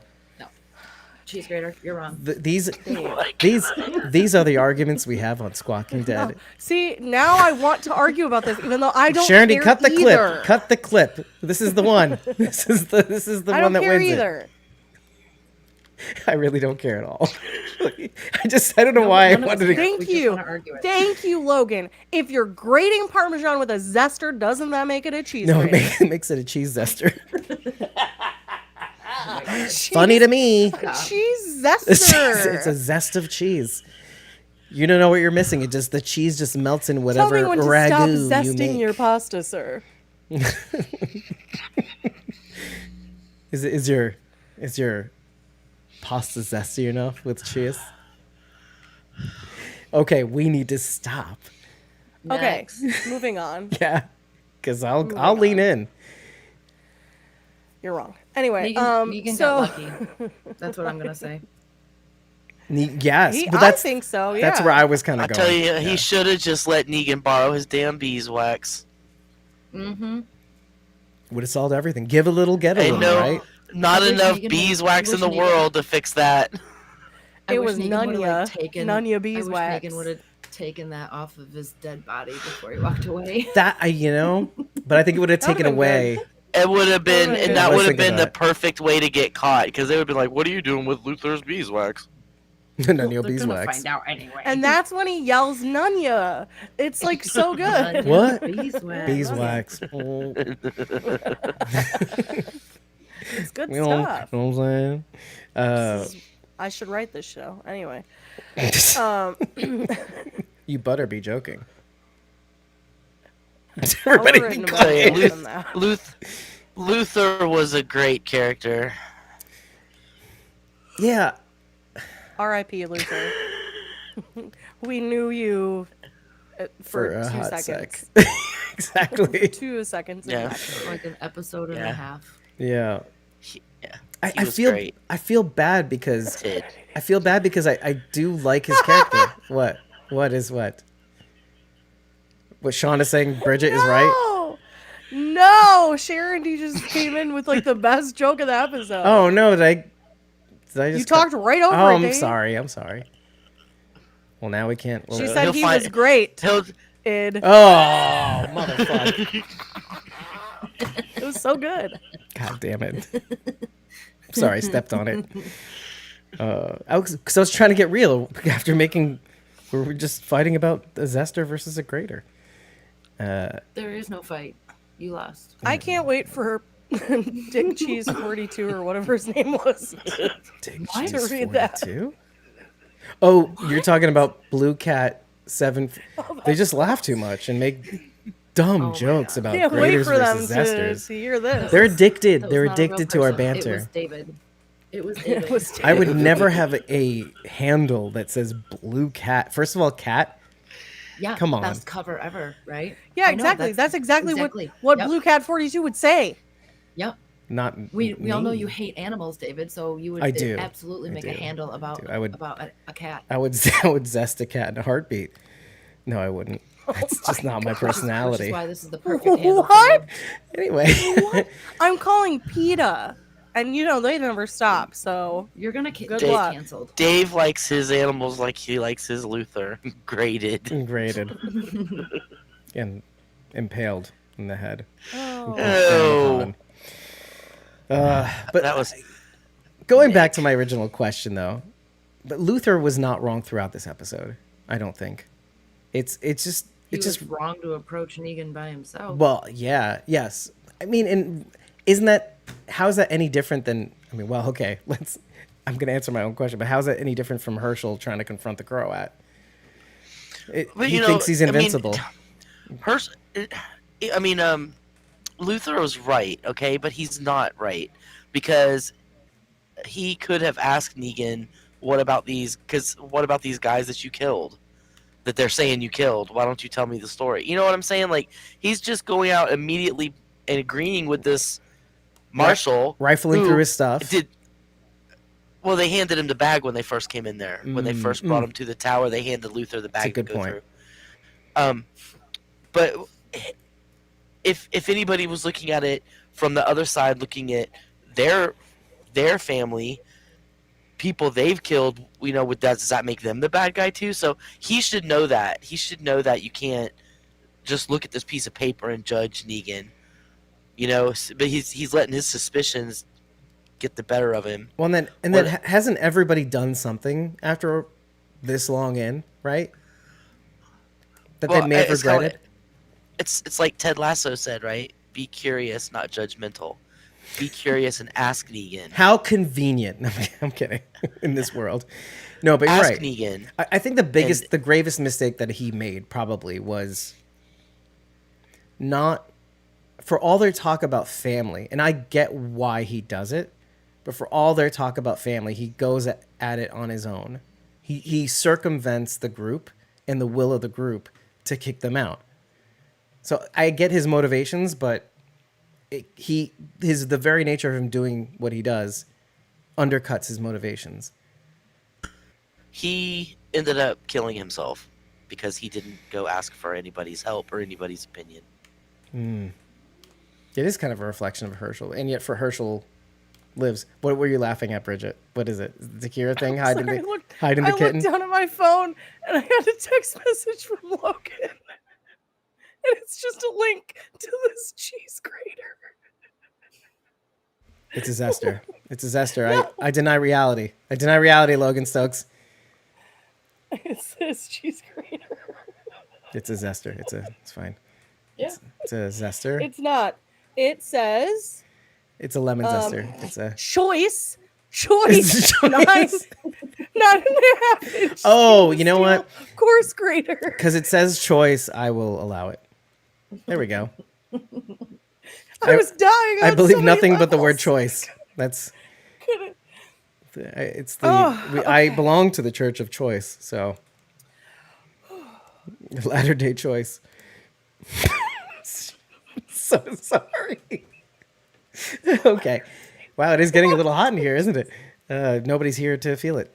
I'm overstimulated. Wow. You know what's the dumbest thing about all this laughter is it's only funny to us. Literally you and me, Bridget. Rachel I'm so has no sorry. emotional on her face. I know. Poor thing doesn't even have a mouth. I mean, she doesn't even vibrate when she giggles. It's sad, actually, when you think about it. I can't I laugh. know. She can't I don't laugh. like it. I don't like it. This You trap- actually haven't been laughing. You're- It's really unnerving. Bridget's mom like is a you not witch. laughing and the eyes. She I took Rachel's can't- soul I can't handle and put it in a doll. Are you casting a spell on me right Yeah, I can't tell if you're upset with us anymore. You don't have that sad face. Like if somebody says Glenn deserved to die, like Thomas says all the time, I can't see your sad face or your angry face. I'm flipping you off mentally. I see. Okay. Oh, we'll no. use verbal cues. That's cool. Okay. Yeah. Let's go into the dinner that the Croat serves. Yeah, I did write that down. So just go fuck yourselves. Okay. What? Oh, I wanted to drop a tiny note about the fact that we know what Negan's son's name is, and that's Joshua, right? We all caught that? Okay. Do you know what the name Joshua means in Hebrew? I don't actually. It's a tree. Choice. It's a tree. It is a tree. But It means choice. you know what's actually funny about that tree? What? Are you laughing, Rachel? I can't tell. Is it a choice? Tree? Okay, I hear it. Oh, what a It's relief. okay. So Joshua is a tree, and funny enough, the Joshua tree gave shade to it was Jonah, right? In the Bible, because it means Why God. are you asking us for confirmation? It means God's. Well, I was hoping somebody was a Bible scholar somewhere around here. Anyway, but it means Yes. God saves, I've read it. or God is the Savior, Yehoshua. So Bless you. it's kind of an odd name because what was Negan? He was a savior, and he is the savior. Joshua is his savior. Let's say even. It's kind of interesting name. I like it. It's kind of interesting. Wow, Bridget, completely faceless. It's a choice name, Bridget. It's a choice name. I was just thinking if there was any other character named Joshua that we had met so far. That was all. Josh McDermott. I think Joshua's not been repeated. Nah, I We've don't heard a think lot so. of- No, Joshy. Not Whole that I can list. think of. I keep a list in my phone of all the recycled names that we've heard. Luther is also a new one. Yeah. I wish he would have lasted longer though. But I am curious to see what happens as he leaves. What about I do like the little pairing of Maggie's mementos, one of which she brings to the table, or she happens to have on her at the table, just after the little confrontation or the conversation with Negan about the things that she's lost, and they're at the table, and each one of them produces a token from somebody that they've lost. She produces she doesn't open it in front of everybody. She's not opening up that much because she's opening up just enough to what they've been doing into this family and their rituals by taking out her own token before they eat. I thought it was interesting to pair it next to the Savior's way of doing things. That kind of play The Doma Smo. Schmo. Doma Smo. And like the decadence and let's just get them riled up so that they feel like we're entertaining them and we do this for them. We give them safety. We revel in the violence because Again, reminded me of the governor. the arena. And his gladiator matches Yep, in the yep. arena. Yep. Yep. It's very interesting. What motivates people to Yeah. feel like they are safe, or what makes them feel connected to their family? Because he says that too. He says, "We are home. We are a family." And it does. I mean, what is it? Why are you doing the accent? We are a family. Why? Because fuck everybody. I get to do whatever. This is my show. I get to do whatever I want. Did you have any doubts? I'm sorry. like I was on the edge of laughing because I kept thinking of Rachel saying choice. Which was the meaning of choice. Is hey Rachel, is my accent choice? Please say yes. Actually, no, forget you. Let me ask the real Croat. We are a family. Anyway. Oh my There is goodness, also sorry. okay. Let's talk about funny though. There's such a tongue-in-cheekness to using one of the Thanksgiving Day floats as the fat lady. We were wondering what that was in the first episode, and that we finally got to see it. It's just a fucking turkey from the Thanksgiving Day Macy's parade. So yeah, I didn't see it. that's I didn't see it. oh, you didn't Okay, see cool. it. That's why I when didn't see Negan it. says the parade's looking a little rough this year, that's what he's referring to. Oh, Wow, I you thought he didn't was notice just that? referring- No, I didn't know it was a Like float. as it That's moves, cool. also like No, the I didn't tail either. feathers widen and collapse. It's I was really wondering fun. what the I missed movement that. was, but yeah, that's it is funny. so fun, and it's such a New York thing. And maybe even some of you have watched the Thanksgiving Day parade, as you grew up. Well, we always watch sure. it. Yeah. Doesn't everyone? Mario says the accent at some point. It's all about the parade. Thank you. Mario, don't encourage. This is him, like when please. David Carranza says, "Oh, he's so cute when he does things." I don't, whatever I do. Carranza loves you. So He wants you. He agrees with everything you say. He is a bad It's influence. disgusting. I live for all of you. disgusting. And I also, it makes the show funnier because they get so riled up when you love me. Because you have to understand I something. do. You have to understand something. Okay, let's real talk this shit right now. Because everybody loves all of you way more than they love me. And wow, that sounded actually pretty bad. That is untrue. Rachel is the cute one. Look, Charity is look the here. spicy they one. They all love Rachel and Sharon more than they love you and I, David. No, don't lump yourself in because everybody loves how fucking I'm- funny you are.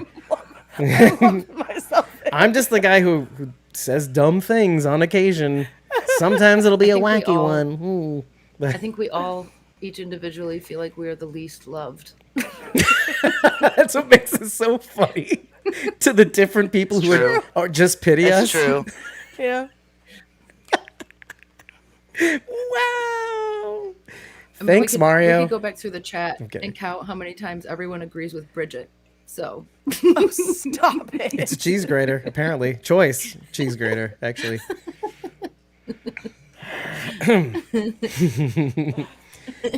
I Oh want. my God. I wanted I to- see that, Tom. I see you, Tom. I always see Tom. I want that. I want that for him. strawberry. I do want too. him to have a strawberry. When's headband when's doll. Thomas's birthday again? November. November.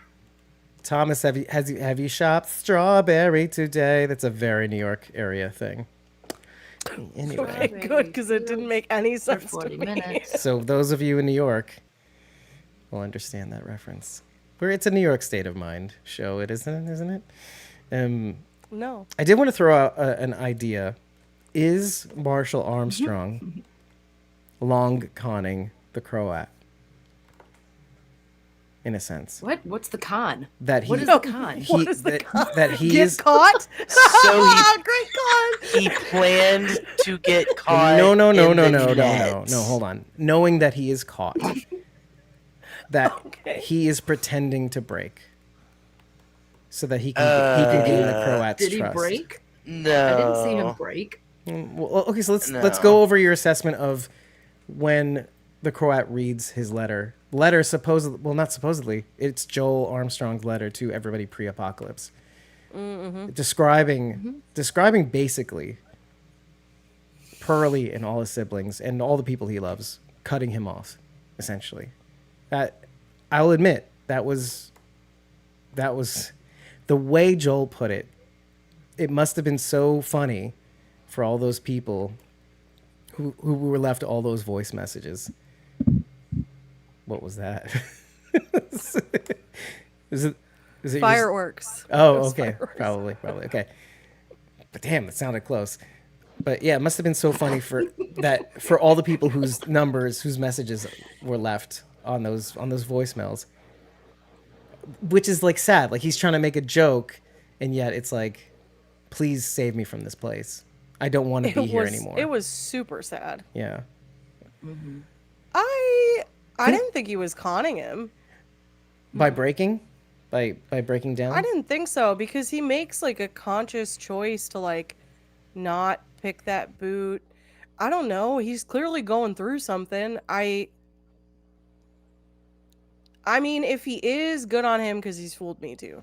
Right. I only throw it out there because when I noticed that they're both an interesting mirror of one another. I hate the barbarism, but I had to be done. I didn't enjoy doing what I did to the bartender, the barkeep. But we do this because we have to, not because we want to. He says that to Jono. So that's what it occurred to me that maybe he's playing the same game. I'm not saying that that's the case, but you never know. It's like the Ginny works for the Croat theory. I mean, it's a stretch, but it has a big payoff if it's right. But it just occurred to me. Okay, so hold on. Shauna says he breaks his tough guy attitude when he reads the note, and it broke me too.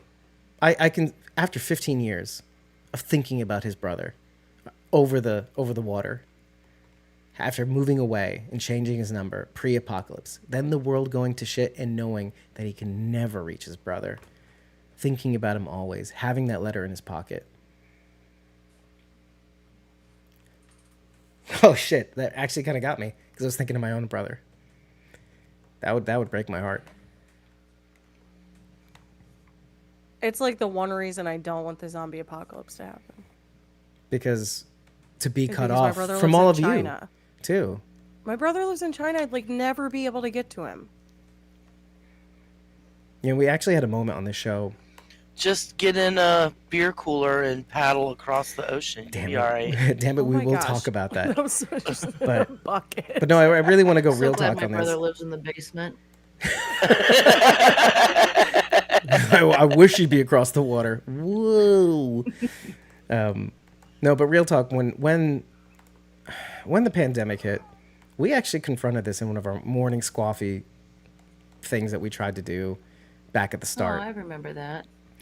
And I was trying, and the answer I gave was instantly going into, well, we got to do certain things, and we have to, form relationships with the people who are closest to us, because those are the people that we're going to have to count on when the chips fall.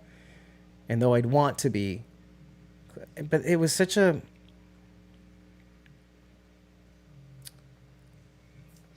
and we didn't get as far into the podcast as we did, and now when I think about it, it's really tough to imagine being cut off from you guys. And what if we did have a fight, or what if things ended off shitty? That would break me. Why are we fighting, David? What did you do? It was over a Zester. It was over a Zester. God damn it! I guess it was funny when you all those messages you left. I found out you changed your number and your handles. The Squawking Dead Instagram account Because name. you just couldn't admit that it was a cheese grater. Yeah, all because it's a Zester. God damn it! Never mind. I'm just kidding. Never mind. But yeah, but it made me think of that, and yeah, it's easy to kind of gloss over these details, and to not be in the same frame of mind that Pearlie is in that moment. Because God forbid anything like that ever happens to any one of us, or that we have to do that for somebody or to somebody, for either our own sanity and the people around us, or for them, in order for them to get help. God forbid. There are people that have to deal with that. And it's not an easy decision. And that wasn't, I can imagine that wasn't an easy decision, which is probably why he made the choices he made thereafter too. I don't know, it's just an interesting thing to really dwell on. Oh, okay. So I forget who asked the question, because I didn't see the name, but do you think that Negan killed Pearlie's brother as part of that incident with Annie? I don't think that's Joel is the person he killed, but maybe Pearlie has another brother. I don't know. Yeah, Joel was dead in his apartment. He had clearly killed himself. Yeah, and if you remember, the person that Negan kills is a magistrate and 4 others.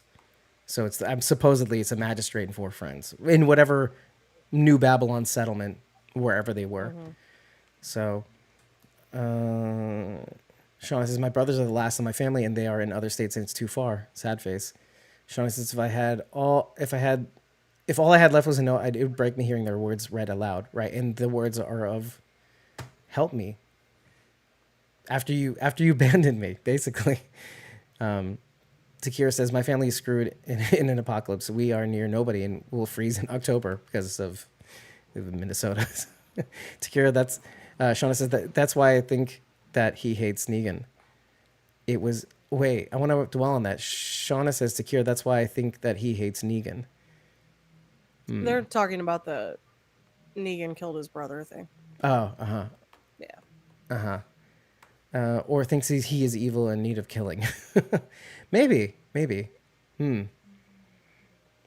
Or maybe it's just the philosophy, right? The Savior's philosophy. Well, if we let one, then the whole system would collapse. It's kind of like what they did to the barkeep. With the bar, they just had to do it because you let one slide and the rest of the chips fall.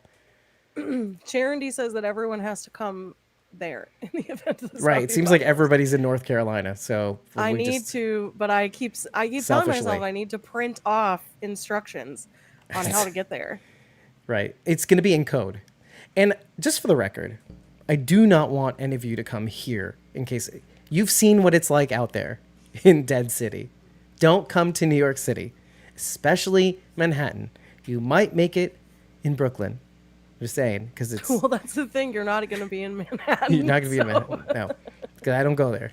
Luckily, you'll be fine. I don't go to the city. I mean, I'm out here in the mountains. We've got a compound, and there's a creek within like a quarter of a mile. And as long as we have solar panels, we'll have running water and all that good stuff. So yeah, Come on. We're up on the side of a mountain. See everything coming. We have the high ground, Anakin. We have the high ground, Anakin. There's actually a series of novels by, I think it's Ken C. Blackmore, I think. It's called Mountain Man is the first book. And it's about a guy who holds up in a mountain home in Canada, I believe. Alberta? The Rockies? But he's up there because you can see all around you and it's less inhabited. Right, you have a good vantage point. Yeah, it's a really good book if anybody's looking for a new book. Oh yeah, I'll put it in the blog. Oh, something else I needed to put in the blog. Let me read the comments first, because Thomas says, by the way, funny how they used the exterior of MSG, but filmed it in the Meadowlands in New Jersey, the Meadowlands Arena. But it's smart, because it's actually really smart. Because the interior... Are you going to pay those Madison Square Garden prices? It's too much. It's the same as the Barrington home. The Barrington home is in a studio, and the Barrington house exterior is on a lot. So it makes sense. Shauna says, if that's the case, the Croat would be at the top of his list of people to kill. Takira says, right, such liars, Thomas. Thomas says, what the fuck? Would we go somewhere that isn't even technologically advanced now? Oh, the mountains?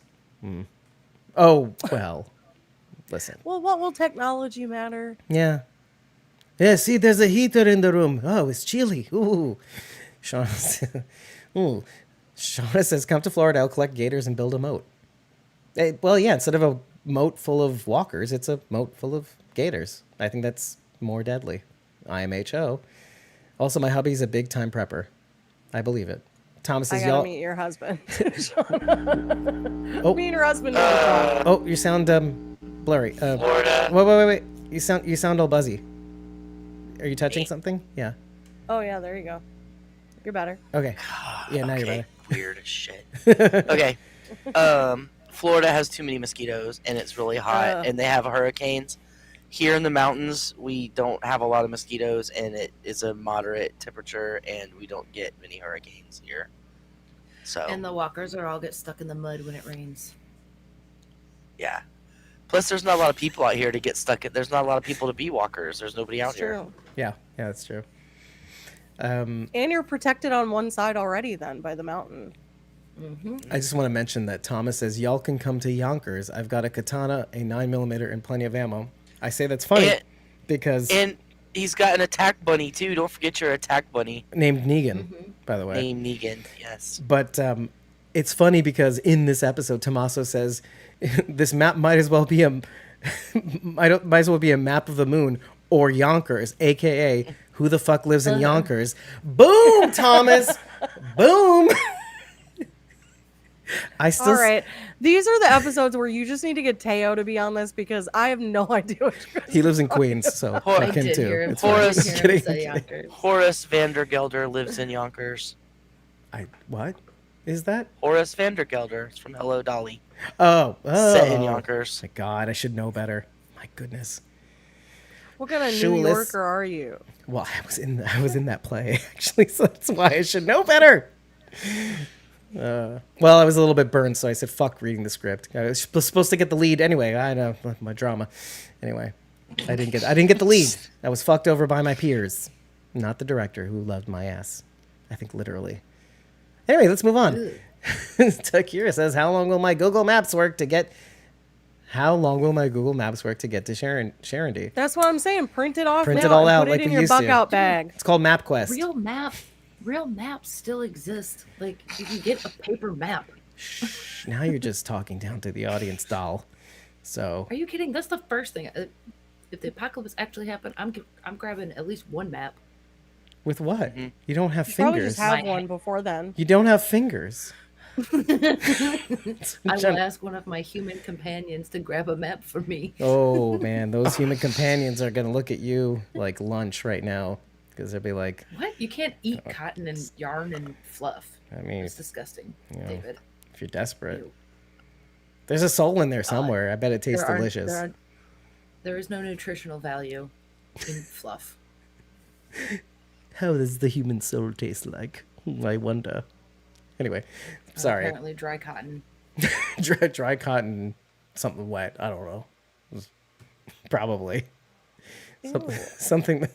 Okay. All right, I'm done. I'm sorry. I was trying to make a joke. It didn't land. All of you were like, "Why?" Okay, hold on a second. Negan the bunny would be dinner one night. Thank you, Thomas. You're not above eating your own pets. I feel less of a monster because of this.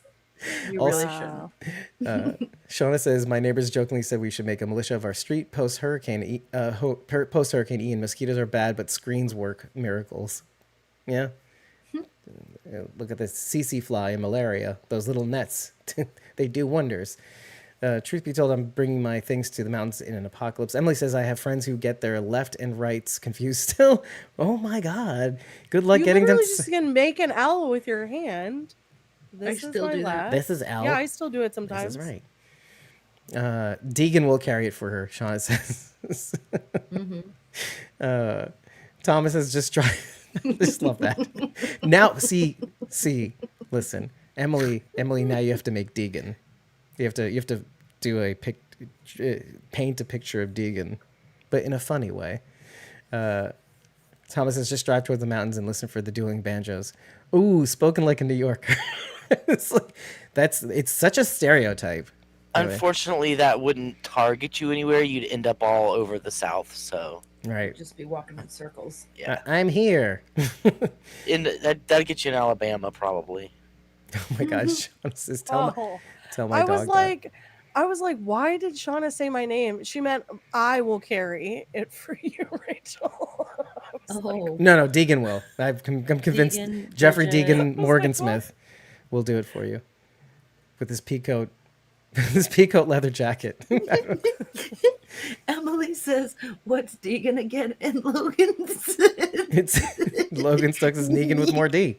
"Negan with more." D. Which Oh, what I wanted to yeah. say to your funny responses was, people were not mad at Cowboy Deegan at all. They were like, "Yeah, this is going to be in the spank bank this is my later team. on."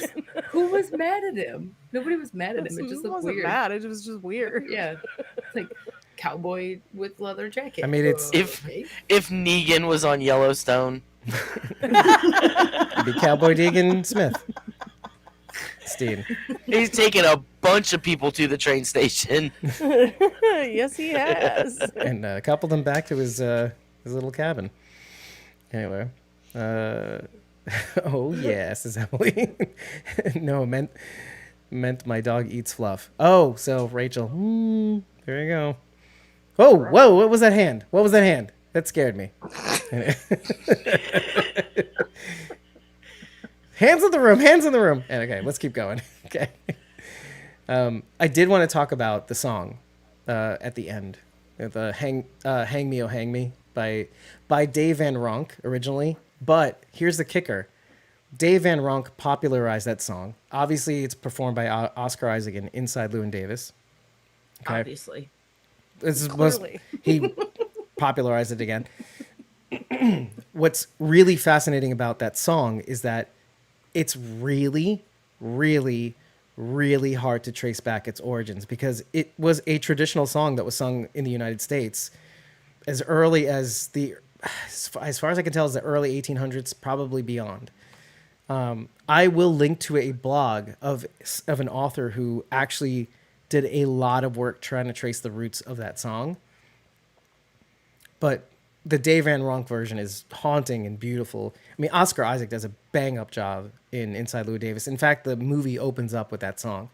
But Dave Van Ronk rules it. Oh, I never saw that movie. I know what you're talking about now. Yeah. I never watched it. I figure I'd give you a little time to boot up the hard drive. Sorry. It's a choice song. Anyway, so Negan. So the meaning of the song is, generally speaking, it's about a man who lives a damn life. He's done so much wrong in his life that he's waiting to go. But while he's alive, he's going to do whatever he can, maybe for the people around him. And I love how choice that song is because it's kind of Negan, right? I'm going to let me ask a question before we continue with this line of thinking. And that's, why does Negan leave Annie and Joshua? Why? Well, he What didn't leave what them, purpose? He sent them away. Well, but what purpose does it serve for him to stay? He's scared. Of Not being able to protect them. And being able to be hurt again. whoa, continue. Like, well, if you don't have anybody if you don't have anybody to care about, nobody can use anything against you. I mean, it's weird because then he No. takes in a young girl, but He can't help himself, you're saying? From Yeah. caring? to an extent, yeah. Do you think that the wagon train that they put Joshua and Annie on could be the same train that Michonne found at the end of The Walking Dead? That thought occurred to me, actually. Mm-hmm. Or maybe that these civilizations are starting to emerge, too. I thought two simultaneously, I think, because we don't really know anything. We get glimpses of these things and we extrapolate, but they can change it around on us at any time. But I really like the crux of this question because what you're saying doesn't make sense, Bridget, ostensibly. But emotionally, what you're saying makes a world of sense. No, it makes Don't a tell ton me of... my emotions don't make any sense. No, I'm saying your emotions make a ton of sense. Don't tell me that. Because we know the answer to that question, right? The answer to that question is how will you know if they're safe if you're not with them? And how will they be ultimately protected if you're not there to protect them? Logically, right? In Negan's mind, it's better to have hope and pretend they're alive, but Ooh, we all know it's the hope. It's like that kills ya. Schrodinger's cat. right. That is so sad. He's delusional. Because what is there to live for otherwise? The knowledge that they're possibly safe? I mean, people did that throughout history because people would get on wagon trains and go across the country, and their family would never know if they made it, if they didn't make it, if they were killed by Indians. I mean, before the advent of phones and immediate communication, Even the postal service. right? There was no, if your family member got killed by Indians out on the plains, you would never know. They would just never hear from him again. Like But that could be anything. In Yellowstone, 1882. Yeah. Keep going. There's like, I'm not gonna spoil it for anybody, Right. but there's like a really As much as you emotional can. scene, and there's a point in which you go like, someone is waiting for someone to come, and like they're heartbroken either way, right? Because either the person didn't show up because they're dead, or the person didn't show up because they decided they don't love them anymore. Like either way, you're heartbroken. That's horrific. But the person's dead, and you would never know So that they did love you. But remember I think it was last week when we were talking about is it man, I just lost my train of thought. I'm so sorry, but it was something about is it better to not know and believe that they're still alive and okay than it is to know for sure. And it's like, And I feel like we talked about that like last week, and now I can't remember what exactly the context we spoke was. about this for one thing when it came to Ginny and people feeling that they're safe rather than knowing whether they're actually safe, knowing which way's up. Also, that's one example, but we probably brought this back in another context. The feeling of safety over the knowledge of safety. So Well, you can believe that someone is alive if you don't know that they're dead. You can keep that belief and that hope, no matter what. which is essentially what he says. Yeah. Right. You know what? So it does. I have mentioned this on the show on occasion. I did kind of shout it out on Mother's Day, but I wouldn't even be here if for something like that happening in my mom's life, having to escape Syria. I wouldn't even be here. And there were long stretches of time when she was in Lebanon where she could not reach her mom. And every time that she did try to reach her mom, if the letters weren't intercepted in either direction, they would be heavily redacted, and she couldn't contact her herself. She would have to get some other person besides her to contact her for her in code to basically tell her that she's alive and her brother and sister. So, yeah, we do this sometimes because we have to, but with him, it's just so sad. It kind of brings me back to what I was saying before, though, about the song. There is just a point in one man's life, and you have to kind of put it back to why he has to do it in the first place. He did a thing that made it so that people were going to come after him. He did a thing that he did righteously. He probably didn't want to have to do it, but he did do it because they made him see red. Because it reached a point where they kind of have it coming, and that I don't want to live in a world where people like that can get away with that. And it put all of them in danger. And think about all the things that he's done up until now, though, too. The things he did to Maggie, essentially. But also a bunch of other people, all the people he's hurt along the way. At this point, how can one not think that he's a damned man? That eventually that all of this will, in some form or fashion, catch up with him. And so, hang me, oh hang me. But in the meantime, as long as I am alive, I will help Maggie, and I will help Ginny, and I will help anybody who I can't help before somebody finally catches up with me and puts me down the way I should be. Maybe he knows that something has to happen with him.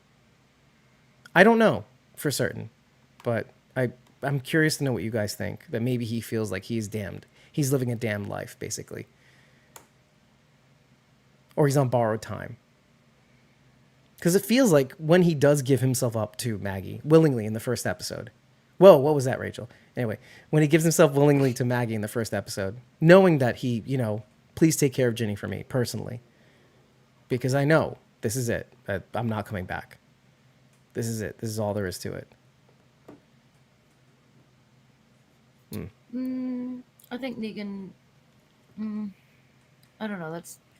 I feel like I need to let it simmer a minute, but knee-jerk reaction, initially my first thought is I think Negan has himself feels like he's been living on borrowed time for a while. So I think he has this kind of whatever's gonna happen is gonna happen attitude, which maybe has helped him survive this long too. Because if you have nothing to live for, you have nothing to lose. I don't know. Sometimes people with that kind of attitude, I don't know if it's luck. They feel invincible or what, but to a point, yeah, because they don't care if they die. I love how these themes repeat. They feel invincible. They feel like they can do anything. But I mean, honestly, I would venture to say Negan has felt that way since he lost Lucille. Right. And you know what? Taking it back to Maggie. It's like, what is Maggie without Glenn?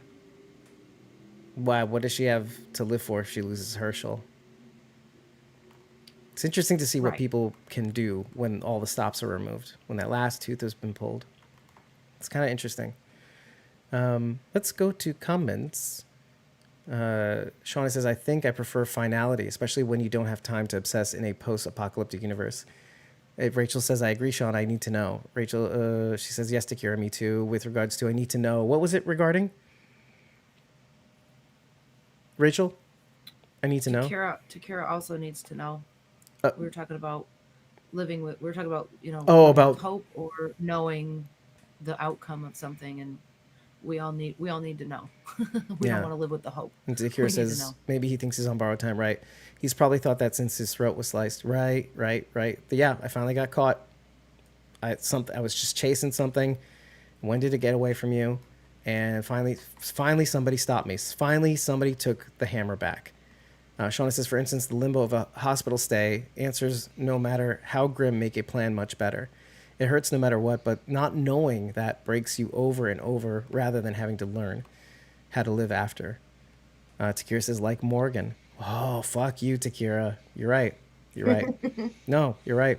That's crazy. Hey, Linda. Linda from France. Hey, Linda. He says, hello, Dave and all. We're up so late that Linda's up. She's in France right now. She's 6 hours ahead. Notice whose name was first there. Oh, Dave. Oh, yeah. Well, Dave. to be fair, she met me first, so that's how it goes. Well, I like the episode so much. She says, l'épisode. Okay. Well, does anybody want to say anything else about the song? It's a pretty fucking sick song. I literally didn't even notice it, Dave. So Fuck off. Really? really. Listen to that fucking thing. Because Am I alone in this? it's- I didn't know. It's paired with when he says, so as Maggie's about to maybe burn the doll, we don't know. And then Ginny's looking on. I only noticed because of the captions.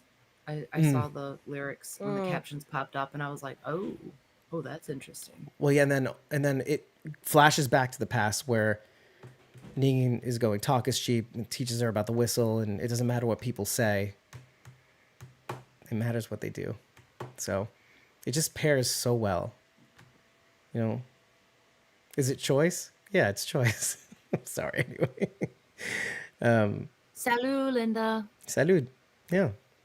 You need to learn French soon with the Daryl show. Yeah, we're gonna get into that too. We learned Croatian on this show, and we learned French in the Daryl Dixon show. Which I know. Go ahead. I know a very, very, very little French. I took 2 years in high school. Same here. I took one semester in middle school, And so I- all I know is je m'appelle Je m'appelle Brigitte.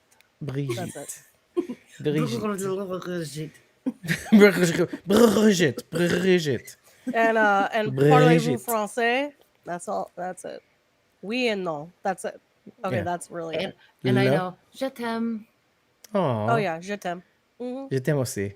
Yeah, that's nice. Okay, so I do want to say this one thing is that officially I can't believe I'm saying this.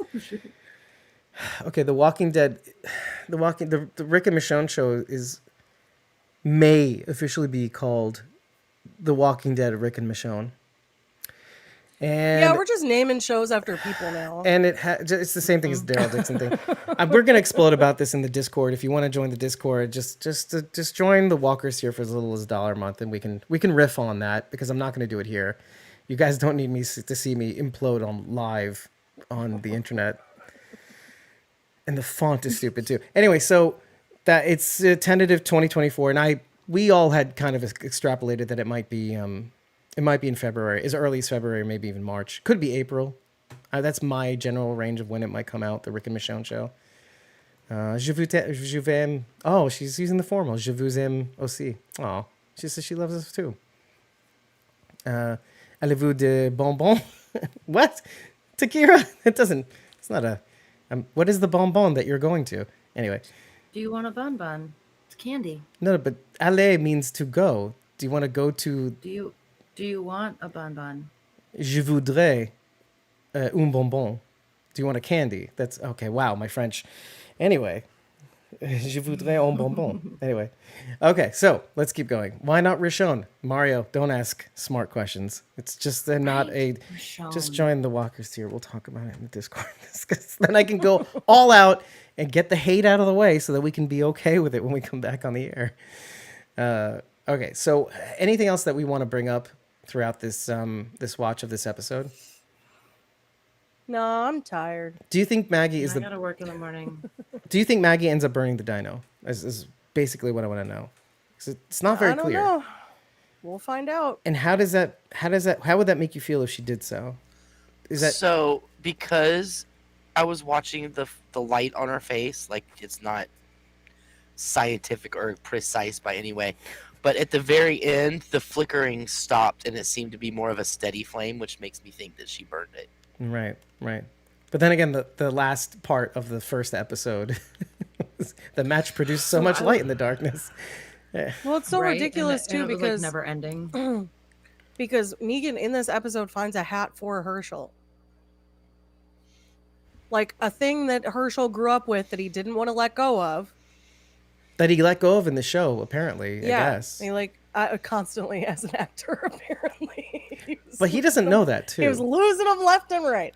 But anyway, the actor was. Can you might the spiller? Anyway, Anyway, he posted a picture on Instagram that's a note from the dressing room. oh, that recently said, too, right? Do not hand these to him directly. He will lose it.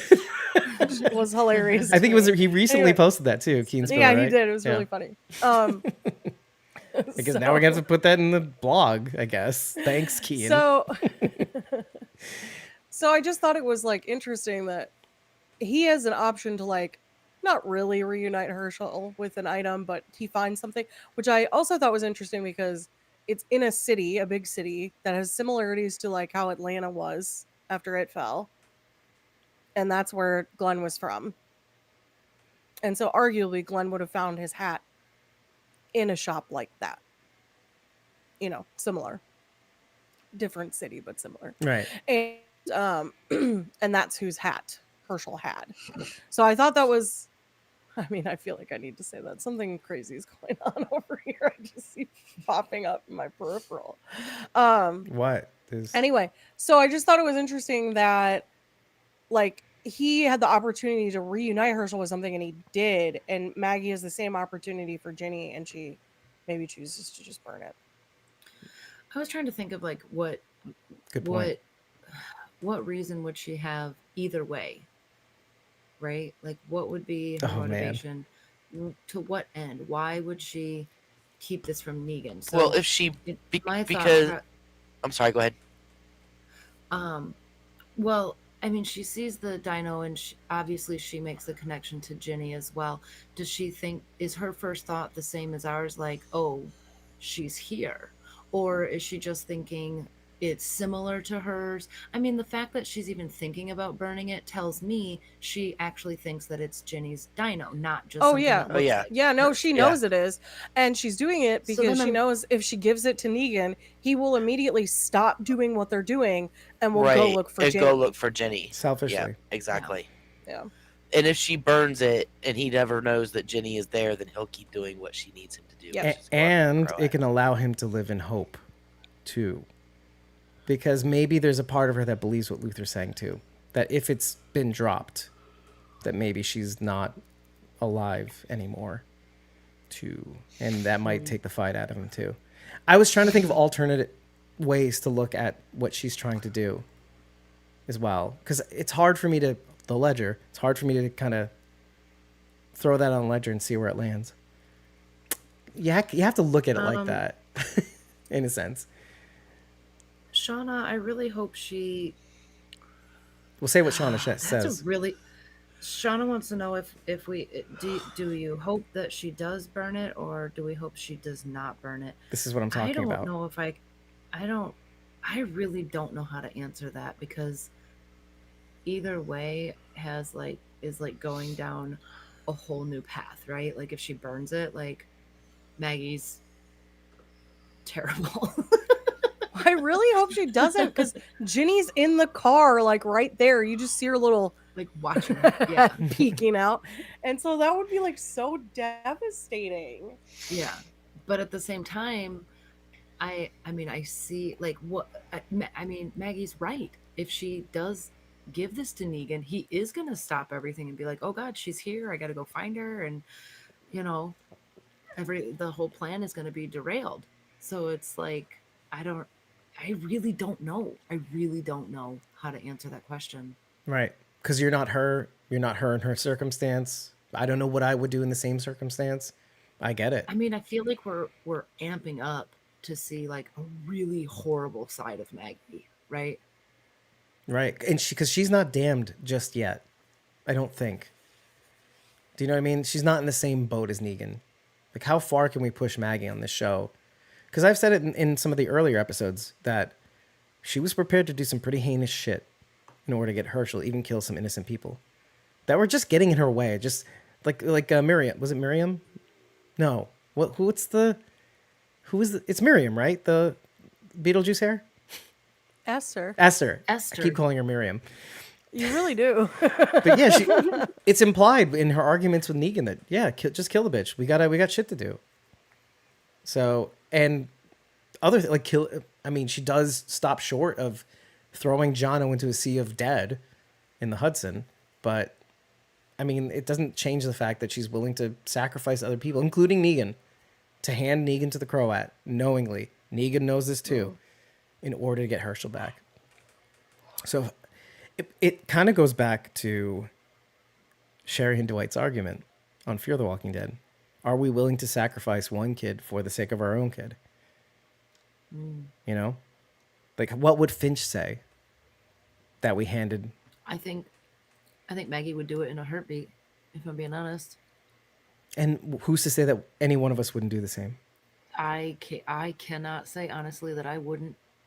I mean, if my kid needed me, I'm not sure I can't think of anything I wouldn't do.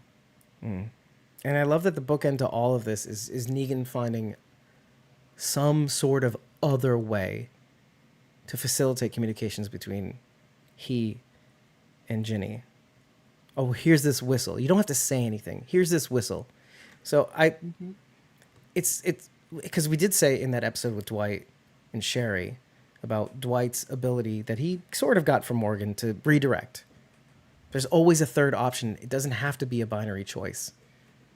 And so, I'm interested in seeing how that plays out. I know that I saw Mario say something about, is it possible that, I forgot who he was referring to when it came to this. Maybe it was New Babylon, but the Designation 2 thing. We all assumed it was the CRM. He was talking about New Babylon. Right. Was it the CRM as we thought, or was it New Babylon? Because we never really got that answer, what Designation 2 really is. Like the A's and B's. We assumed it was A's and B's for testing. So it's kind of interesting. It could be New Babylon instead. Anyway. Linda says, Yeah, it could be. I'm just like, I like, there's no point in even theorizing on it. Yeah.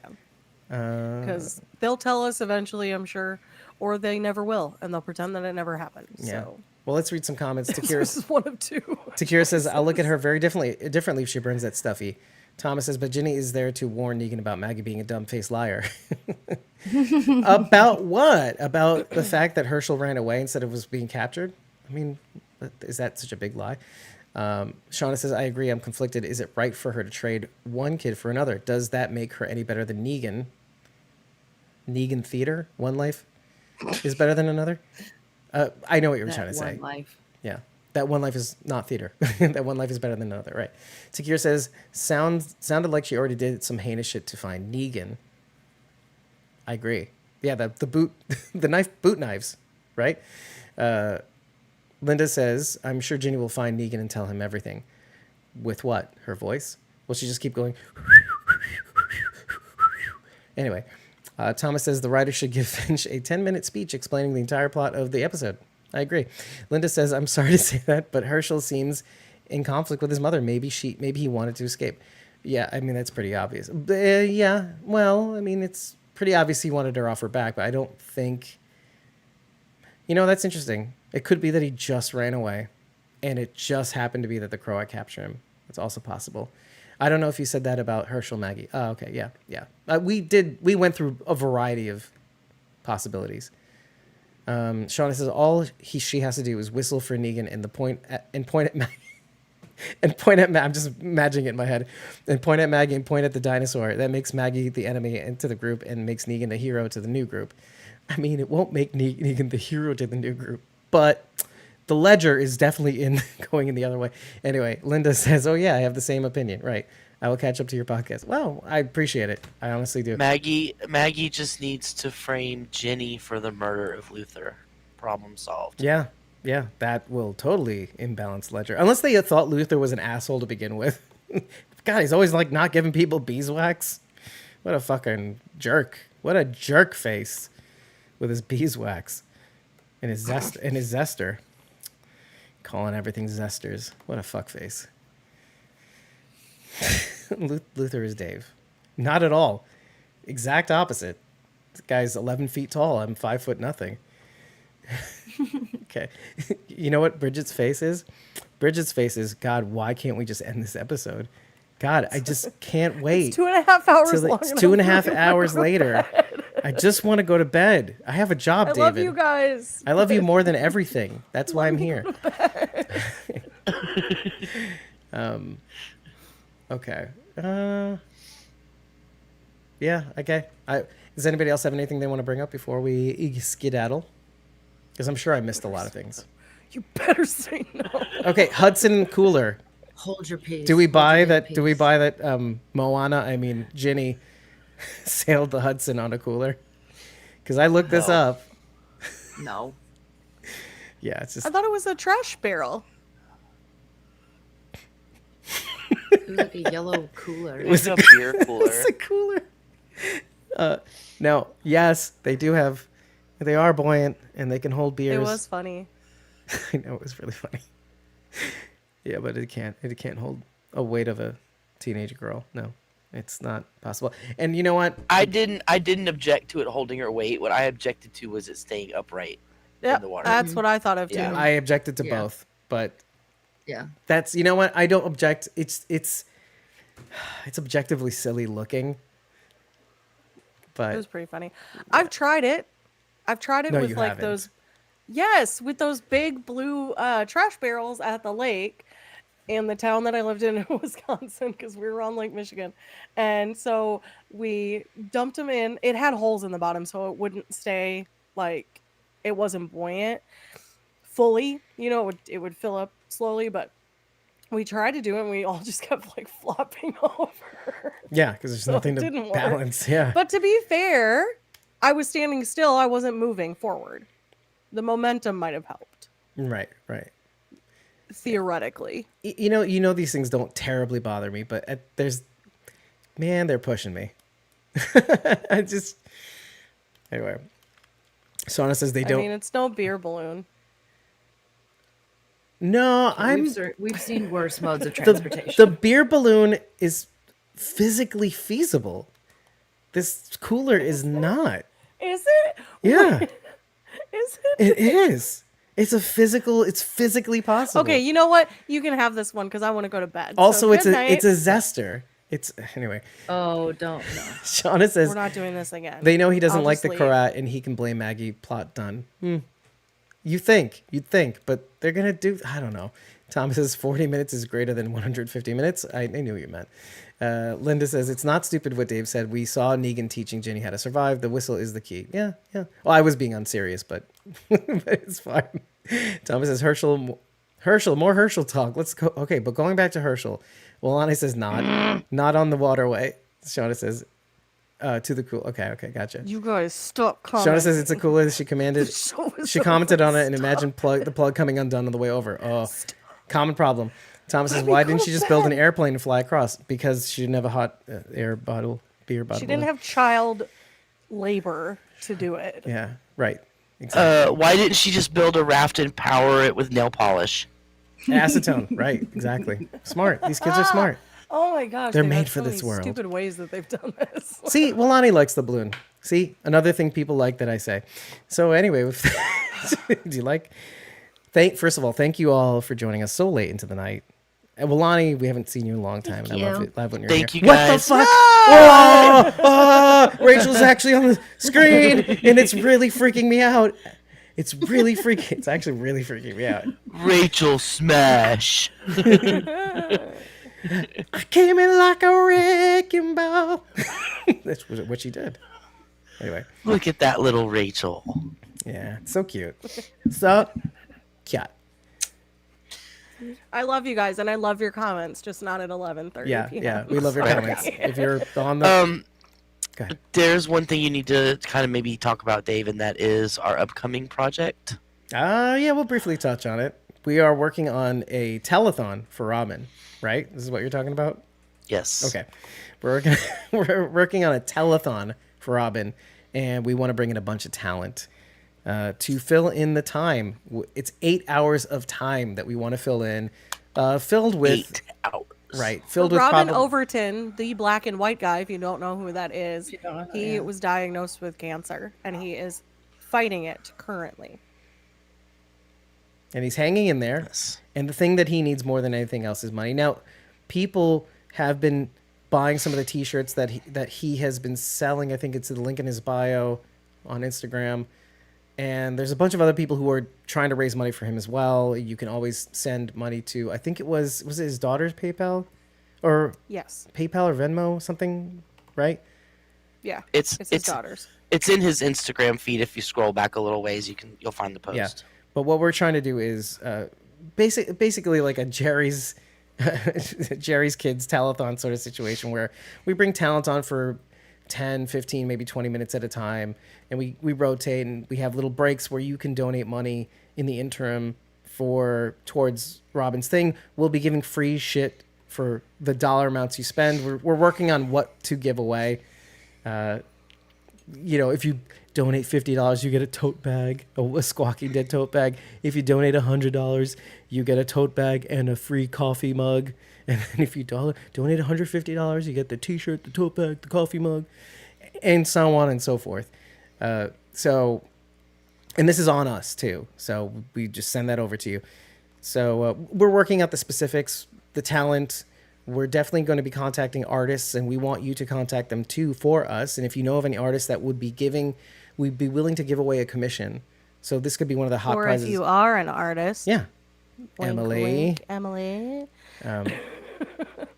That we would love for you to be able to give away artist commissions as well, just to keep the train moving, to inspire you to donate. They will give away their hard-earned time to give you something so that you can give something to Robin.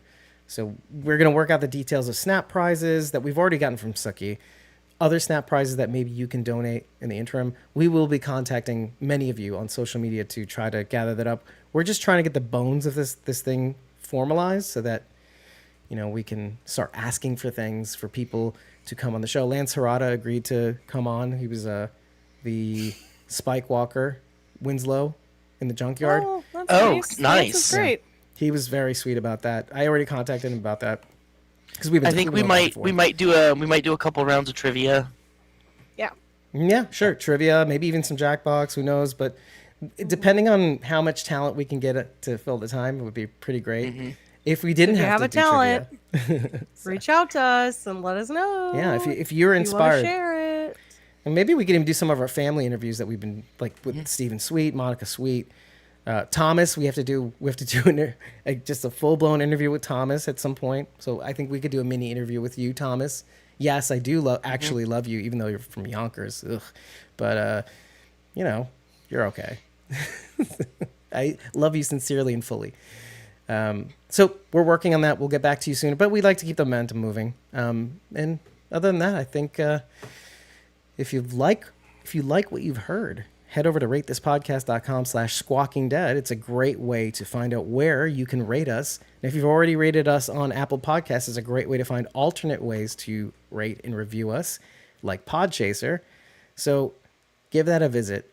And remember to tell us if we missed something, if you liked something, if you didn't like something, but remember to tell us after every episode at ratethispodcast.com/squawkingdead. And if you really like what we're doing, consider following us for free so that you get our recording schedules when we're not going live. So you can join us for free in the chat while we record these episodes. And you'll at least know when we drop our unedited episode recordings for you to be able to tip us and get 30 days of access to those unedited recordings. And if you be so inclined and you really like what we're doing, you can join a membership tier for as little as $1, get access to our Discord, instantly access the unedited episode recordings of future, current, and past unedited episode recordings, interview recordings too, some of which are really, really good, unedited. But consider doing that. And, I guess that's it, really. I've been your host, David Cameo. Good night. I love you guys. And you were joined by Cosmom09, Rachel Burt, Sharon D, a.k.a. Blazy Gardner, and Bridget, ko-fi.com/Punky Brewster. That's PUNKYBRUISETE.